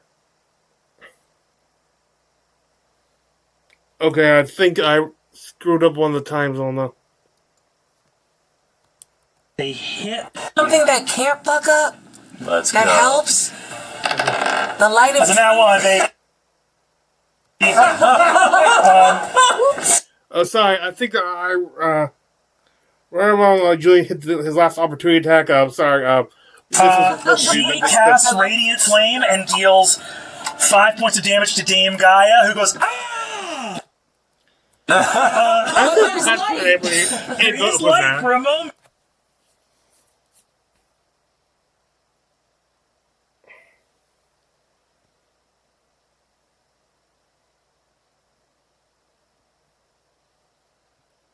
Okay, so yeah, this is what Julian, you can use that. Absolutely. I'm not saying enough of this guy.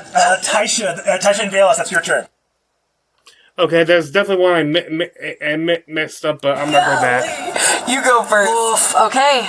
I will. I'm gonna keep hitting these skillies in front of me. Let's do it. Go for it. Here we go. Okay. For you. Yeah, they ran away. They all win. Natural one. Oh, I'm so sorry. No. Okay. natural 1, and you've used your healing. We're going to go, that's all from you. But let me, am I able to... Oh, I don't want to disengage. This is rough. I'm sitting low here. Yeah. They'll get swings on you because you've used your action to attack. Okay. I will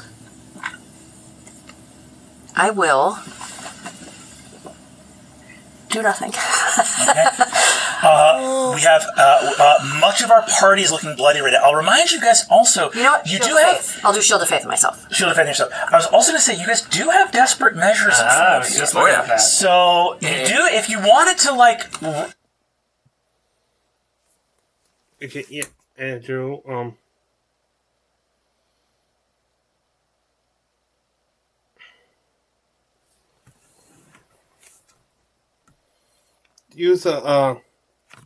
She uses her desperate measures to take a pre-death fail. I think after which would I don't worry, she's not at 2 because of the night song. I guess I forgot to mention this. I think as soon as whatever happened with the vision they had with the night song on, they cleared the pre-failed death save, but she takes another one for desperate measures. For 1 reroll, hits to take out the target. 19.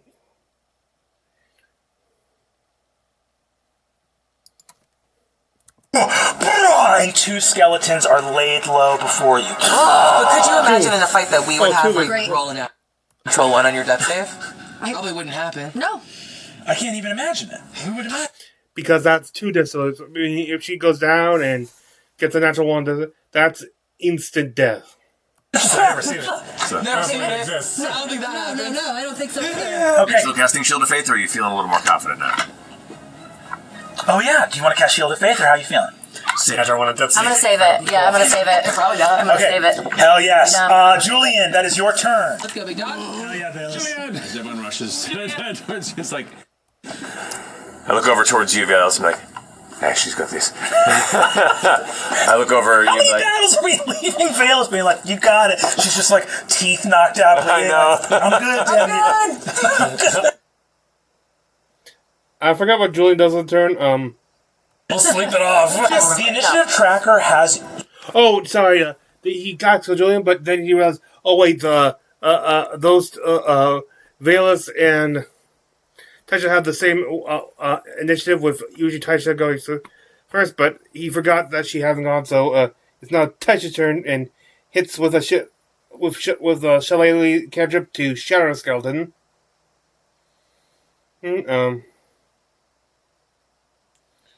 Julian,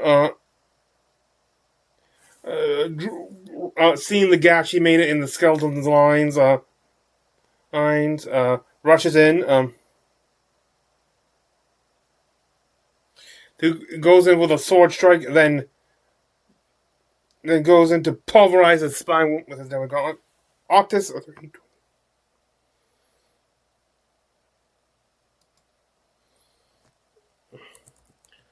I knew that big gap. I should have known that big. Patches it and takes this bit of blood and looks at the undead around him and is going to burn a desperate measure at the same time to immediately give myself disengage as an extra action. Hell yeah. To leave that, move away from the group. Hell yeah. And then take my... I have the page open for a reason, so I remember what this does. Yeah. So I think I'm holding this mote of blood in front of me, and I move all the way over there, and I'm going to cast False Life on myself. Hell yeah. Giving myself 2d4... Great. That's 7, 8, 9, 10, 11 temporary hit points. So I don't die. And then just sit there and kind of surveying the area, holding this bit of blood in my hand, and then it's just, I, like, set it off, and it just starts to kind of just float around the top of my head, just circling as this, like, bit of condensed blood floats in the air. And that will be my turn. Okay. Unbelievable. The red glow as the fire continues to burrow into the crystal from your firebolt. The sickly green energy blaster. We want to go to Tasha, who.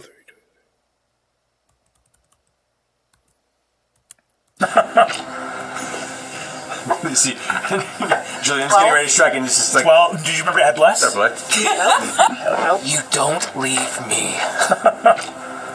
Okay, what? You see, Julian's. 22. 10 bludgeoning. Destroyed. You don't leave me.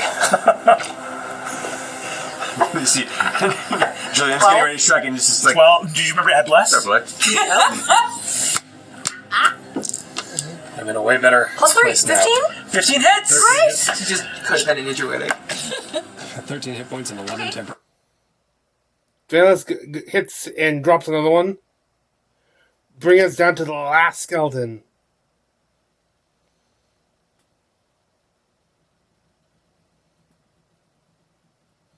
And who is going after Octus. And he managed to hit for 5 slashing, but only for God to go in defending her liege, and to finishing off with a mighty strike. Now, with combat officially ended, they decide they should take a rest. Though Tasha wants to keep going, like not wanting to, because they just have battle. They're not, in case it isn't as secure as they thought. Also, with every battle become with undead and stuff, it's becoming more and more using probably corpses of This could be the Dakota's like Bannerman and stuff, but it's also possibly Barrel Guard, and with every I think it's actually they did say that these were also Barrel Guard courses assigned to assist Dakota's expedition. But with every battle against undead Barrel Guard, she gets more and more anxious.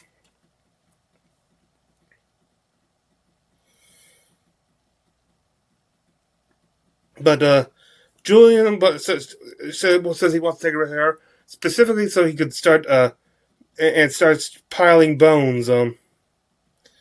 These are his former comrades. But then also, they're asking if the Dagonas might know if that they're here now, because if not the destruction of the dead, then and most likely because of the crystal Octus shatters.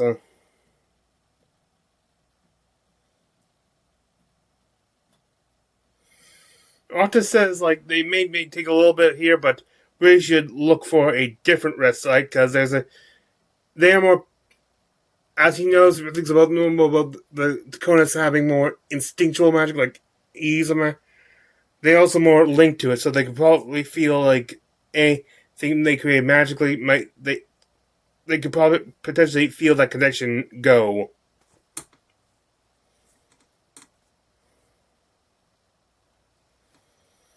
They decide they do need a rest here, especially so Valus, Octus, Amory, and start to search the tents.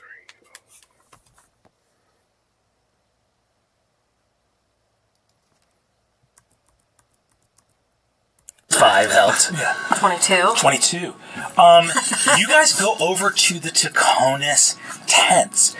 Octus, this red field of energy coming from this crystal right now. This globe of blood floating around you. Oh, we're hissing. That image of your father. Effortlessness. Yeah. surprising effortlessness. That's fucking stupid. Yeah. Your family sits on a vast inheritance, not only of ill-gotten lucre, but literally of magical importance, gifted to them by a god that came to this world to shape the fate of men. Everything they have, they got as servants, a lineage of sorcery, that then when the benefactor that gave it to them vanished, they congratulated themselves on retaining. As they go in to search the tents, they find many correspondence between correspondence letters there. They find also many smaller cages than what they saw before. Because they did. I'm not skipping over this. There was also a few cages there, like large cages, maybe jibs and stuff that might have or stuff like that for prisoners. But they also find some homing cages for letters of. There are signs that the camp. This was a camp was suddenly abandoned, like emergency. Other such things they discover are text of magical on scrolls of magical nature, scroll text of magical nature.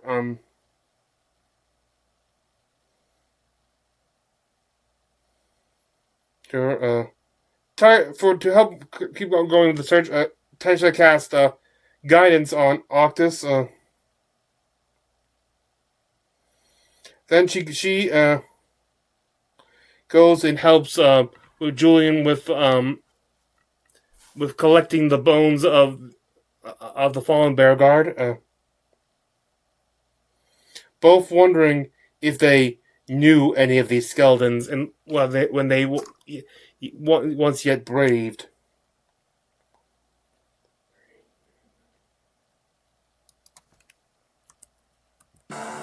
These robes have a deep maroon lapel and a dark navy in a thread where there's almost, it's like a checker. It's the same color, but the reflectiveness of light changes. So there's like glossy squares and matte squares of the same shade of navy. You are holding the body of Pescard Velmonte. Oh, you could see a Bria / Taisha immediately reacting. Rendered into skeletal structure before you. This is the man who, a little more than a week ago, or maybe like about 2 weeks ago at this point, gifted you a halfling-sized coffin that was referred to as a box. Told you to bring it to Thiazi Fang. And he is dead in this chamber. Oh. He had been a charming and friendly man, engaged in a dangerous line of work, friends with a man you considered a brother. I think at that point, she's going to she can't gather anymore, and whatever you bring over, she will begin to work with. And from there, she drops to her knees. And in that place where the sand is cooling rapidly under her, but still almost remember. She starts performing rites of funeral rites or rites of moving, passing on. It's here we return back after this happens. We return back to the tents and they all give another check for searches and with Brennan further asking what each of their character is specifically looking for, or more focusing on looking for.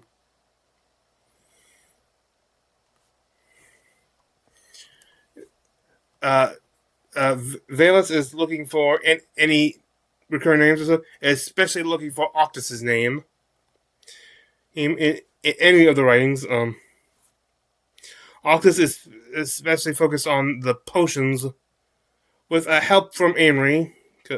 She's more academic, so this is more academic, so she could be of greater assistance. They're looking through the captain's tent, the captain of the camp's tent.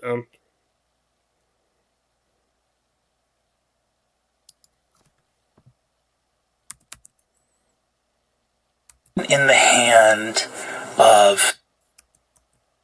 They save them in there.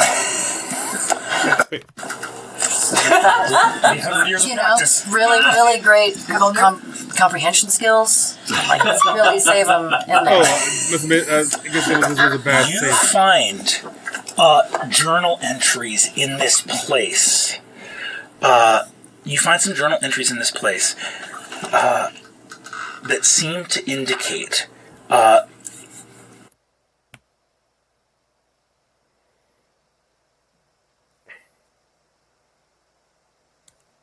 one of Octus's uncles. It's a letter from. Within it, you hear, reading into the text, it describes having lost the trail of an artifact concerning a celestial called Olbalad. That sounds cool. Saying that the trail had gone cold in Venatus, and there are some notes written between each other to say, I fear that the drowned men may have beaten us to the punch on this one.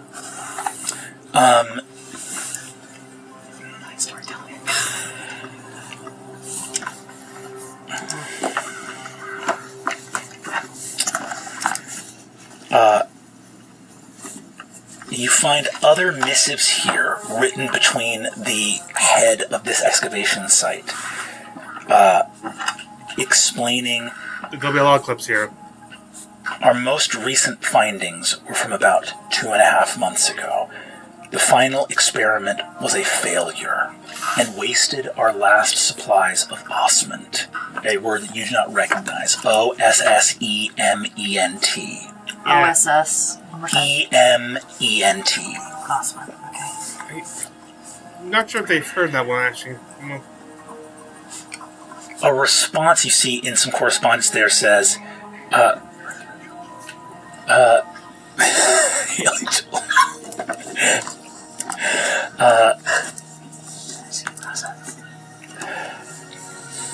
you see that, looking throughout, you see that there's also a letter here that basically says,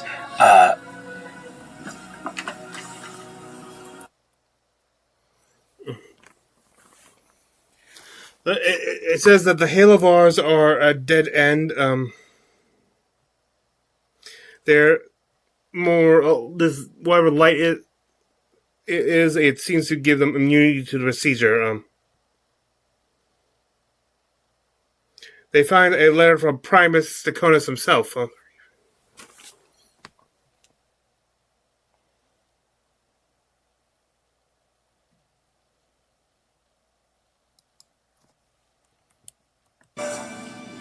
Yeah, I'm gonna take out the stone. Mm-hmm.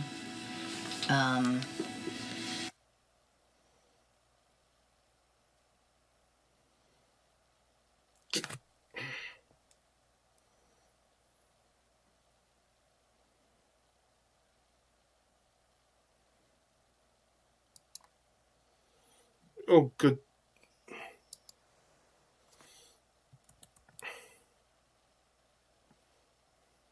The cloak is moving faster than anticipated. Okay, sorry. If the obelisk holds fast in Tanasar, does the sacrifice itself need to happen in Tanasar? I think this will lead up to, this is probably what led up to, Can you say that last one more time? If the obelisk holds fast in Tanasar, does the sacrifice itself need to happen in Tanasar? and a new source of Chalcidian has revealed itself, but we need to move quickly. The cloak is moving faster than anticipated. You see that cloak here is capitalized. If the obelisk holds fast in Tennessee, another letter in Primus Deconus' hands that you find here reads, "The risks may be these are like scrawled on like pigeon. These are clearly like quickly written notes. It reads, "The risks may be necessary. We cannot long keep our forces hidden outside the orchard, and we can't chance the sea door." Oh, yeah, that does confirm that something had to happen out at the Golden Orchard, because they never actually got confirmation of it. But yeah, this could that they at least had to. So they're now little doubt that they've already assaulted it. We have no. Jesus.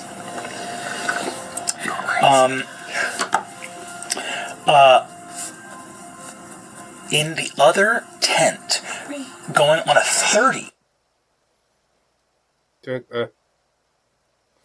They have they find a map of Tennessee. Hold on a second. The central chamber where it looks like they discovered all of the magic necessary to do this, you discover a term called the Deva Vindicta, which it looks like what they were trying to create Deva? here. And Deva is there's a chamber of the Apotheon Vindicta. Apotheon? With Wait, are these all classifications of Celestials? Is guarded by a place that they refer to without having an actual name of whatever it was in Tannissar that they just called the Hall of the Demon Guardians. There is also a... They did see...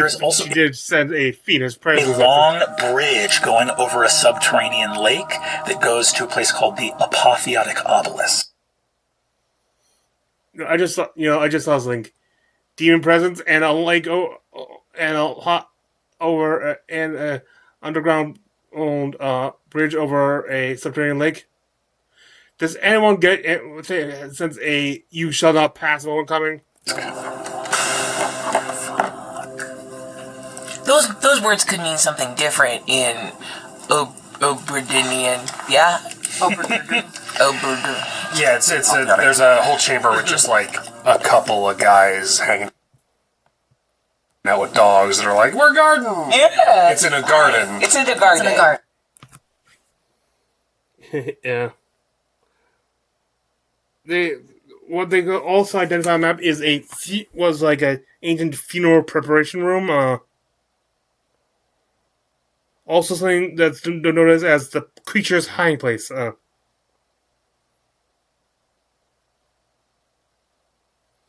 They also noticed something here that the potions, some of the law of potions there are anti-petrification in nature. Knowing like some of the of Gaia's relatives affiliated for it, there's very likely, and showing her this, they confirm that they'll probably be facing basilisks.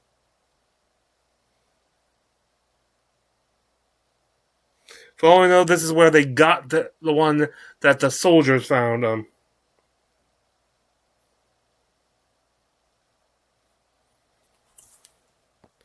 Hang on, you know what? Just checking the wiki, making sure.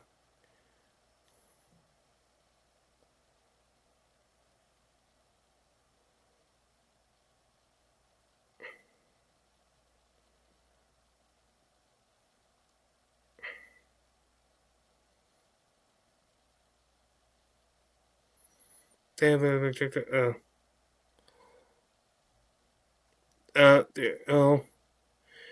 beneath the place where they got called the Hall of the Demon Guardians is the Spectral.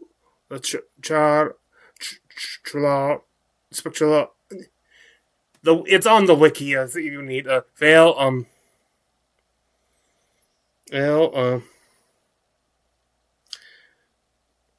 Valus finds a journal, ends up finding a journal there.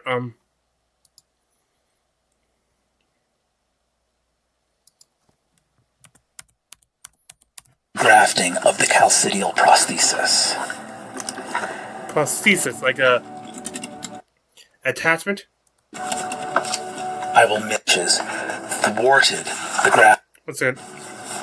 It is my opinion that Tertia's innate gifts and connection to the tenebral reaches thwarted the grafting of the calcidial prosthesis. Wait. I will miss her dearly. Oh. I think that scorpion may have been orphaned. That scorpion may have been orphaned. Name again? Calcidial prosthesis. Sorry, the name of the person. Tertia, your cousin. Tertia, who was the owner of the scorpion. Yeah. So look, that scorpion was just, he didn't have it It very well. was missing its memory. It was sad, and we had to kill it. Yeah, you gotta put it Doesn't down. matter, it came after me first. Yeah. Yeah. Thank That's you. how I justify everything.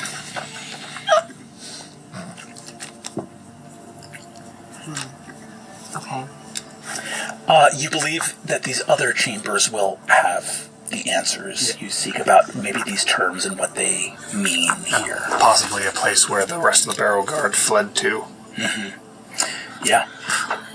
I'm gonna come out of the tent.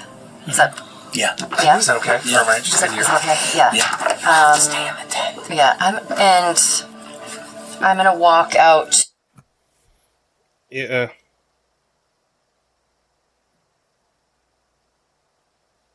They start sharing what they learn.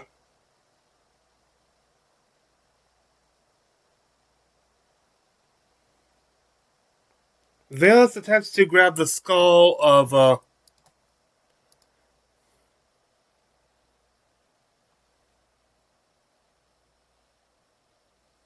their Godless. Any other thing I missed? Creature's dwelling voice. Which is probably where the basilisks are.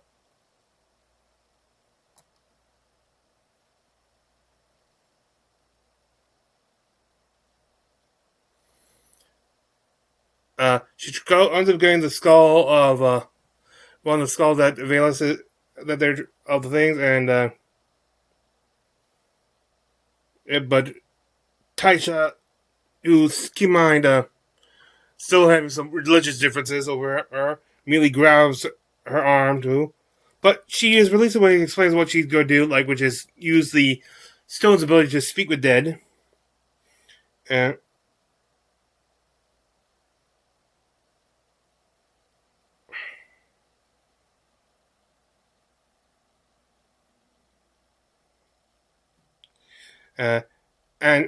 Vales even asks who she would like it cast on. And her old friend poking out the reins of Pascal, or Velma, her friend who gave her the box. And they start asking questions. What?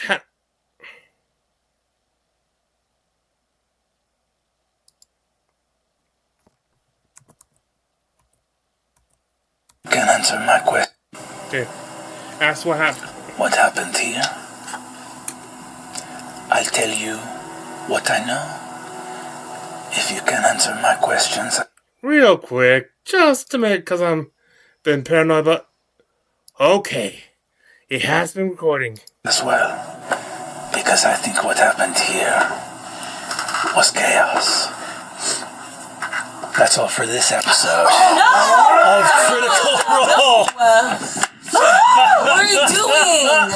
That's all for this episode. Tune in next week for the thrilling conclusion. And we'll dive into. I should have walked out. I get to write down my questions though. That's not what I'm just. Which means that with the primary thing that is probably going to be fighting, I think they'll probably fight him. However, in whatever state he's in, the Algar, whatever state, next episode. I'm freaking out. We're freaking out. There's more to come. I know. Hey, from the bottom of my heart, I really mean it. Is it Thursday yet? Yeah. Okay, and that we'll end the recap off with of course the homebrew of the evening. This is an old one remade for D&D 1 for the new edition. The Weave Bender Monk.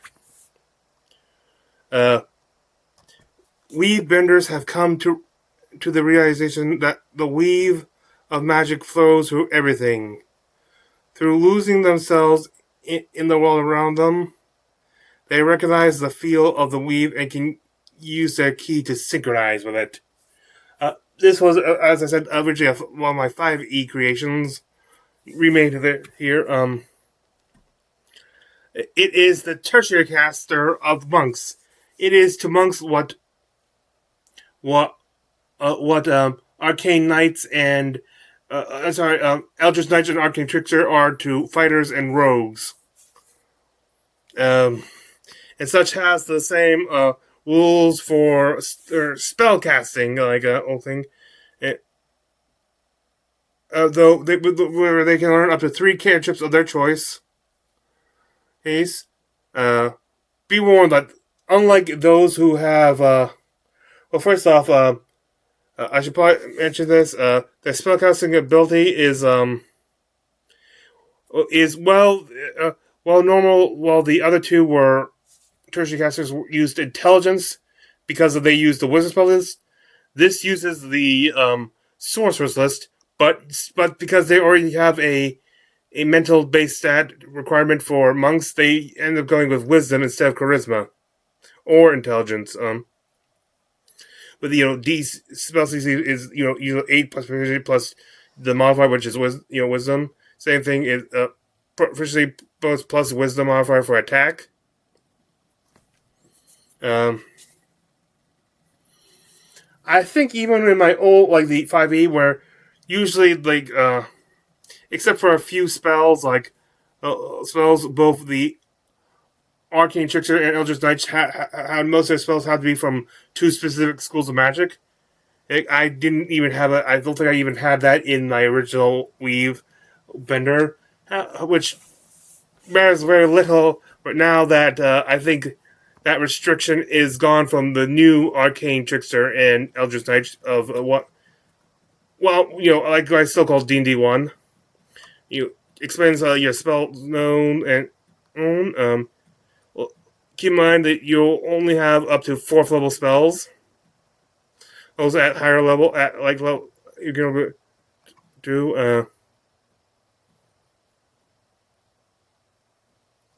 if you you'll probably know the rest, or just look up the and for your other level 3, because of course you get your subclass at level 3. The other 2 features you get there are Reinforced Strikes. When you make an attack, you can expend a number of focus points, maxing out at your proficiency bonus. Like starting out, you'd have you could have up to 2 spend 2 focus points. And add a martial arts dice worth of force damage for every focus points expended in the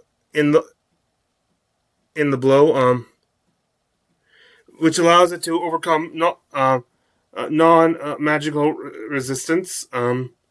I think monks now then at a certain level just get to turn their bludgeoning or their on damage to force damage to do that anyway. But this is a whole, and you get it a lot faster. Plus, unlike this, it's extra damage, not like a change damage. And your last level 3 feature is within the weave. Exceeding limits. You can use your spell. You can use your focus points to gain additional spell slots. So since they get a lot of stuff from sorcerers, that they also gain have a lot of features like the ability to convert focus points into spell slots, or vice versa. Just how you get the same sorcerer do it with sorcery points.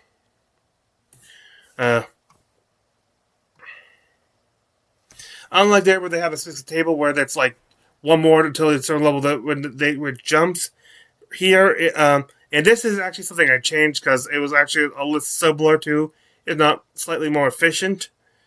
But here it's just like the number of points to create a spell slot is twice the level of the slot, which it makes it more costly to make spell slots. On the other hand, you get a lot more focus points, so then you would get sorcery points on the corresponding feature on sorcerer. Which allows you to keep using your other monk abilities as well.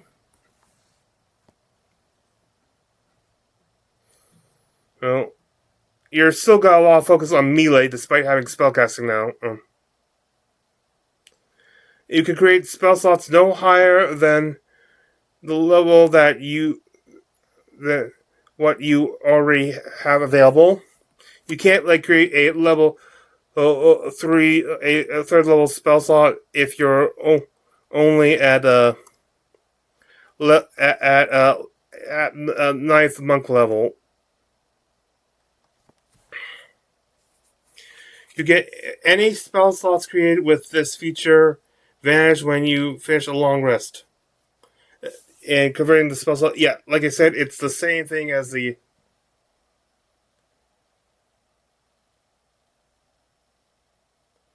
Oh shoot! I need to go back. It's supposed to be like the same thing back and forth. In this case, you only get the spell slot. You don't actually get it, but a good way to balance it. But for now, just consider it. Consider it like the same thing back and forth. Or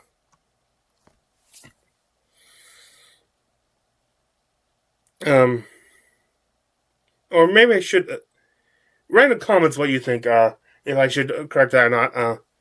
Then you finally get to your level 6 ability. Arcane extensions. You gain the ability to twist your spells to suit your needs. You gain 2 of the following arcanes of your choice. Well, you gain another one at level 10. So these are just the sorcerer's. Yeah, you recognize these from.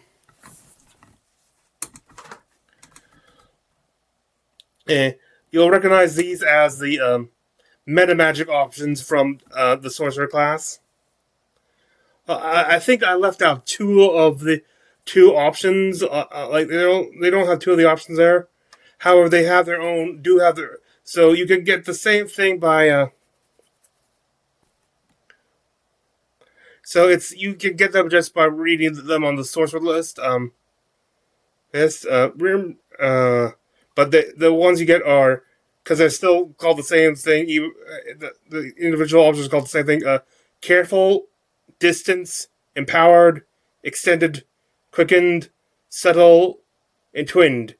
There's 2 of those missing, I forget what they're called, but you do get one that is original to,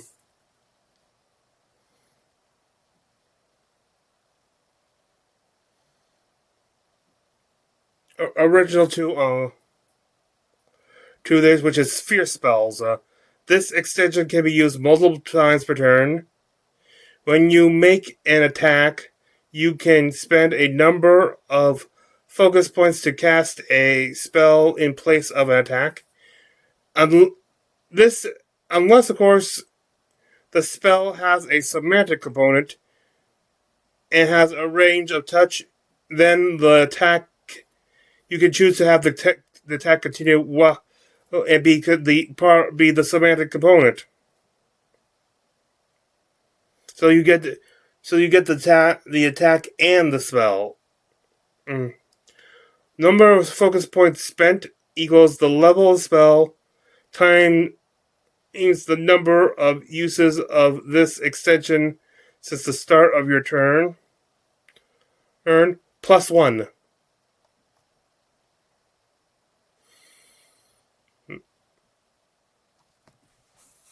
So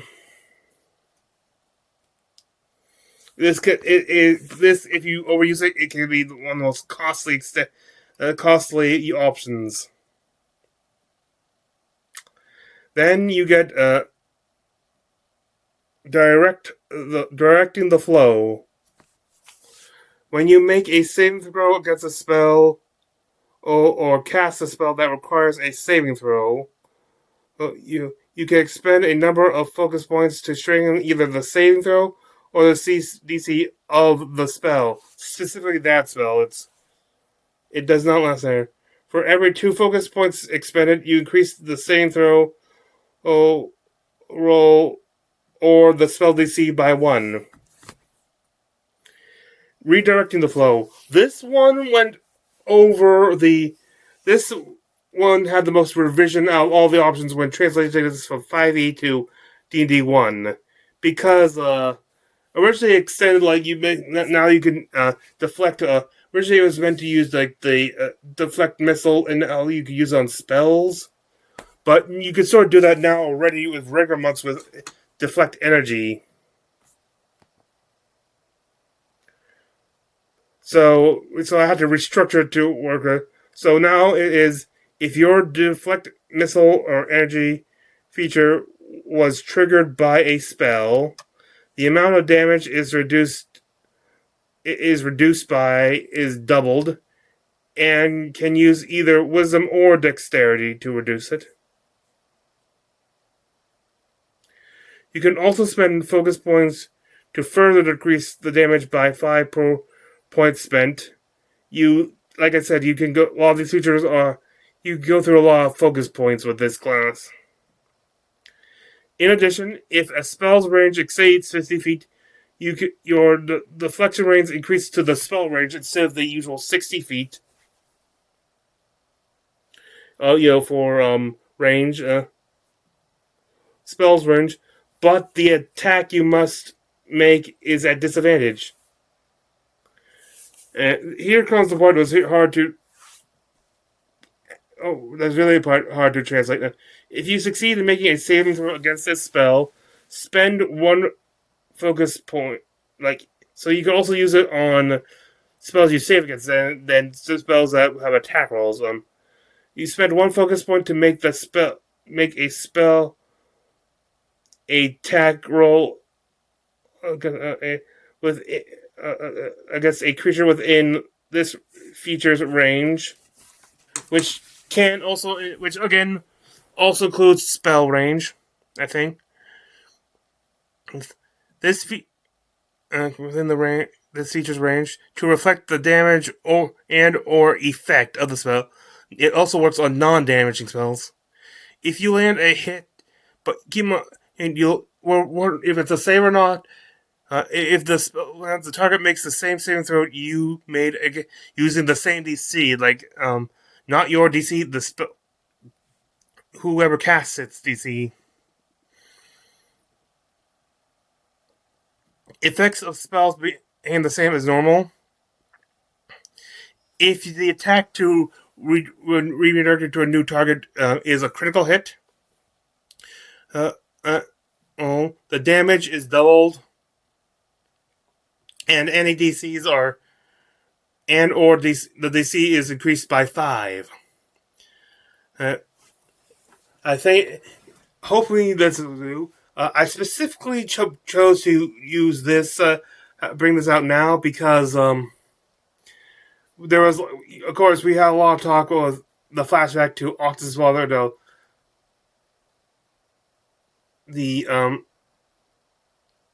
About how the ease of which Octus should be cast and stuff like this. This is something that is like hybrid stuff. It's not like academic, but it's more like learned sorcery that stuff. So it's not, you have to put in work to learn.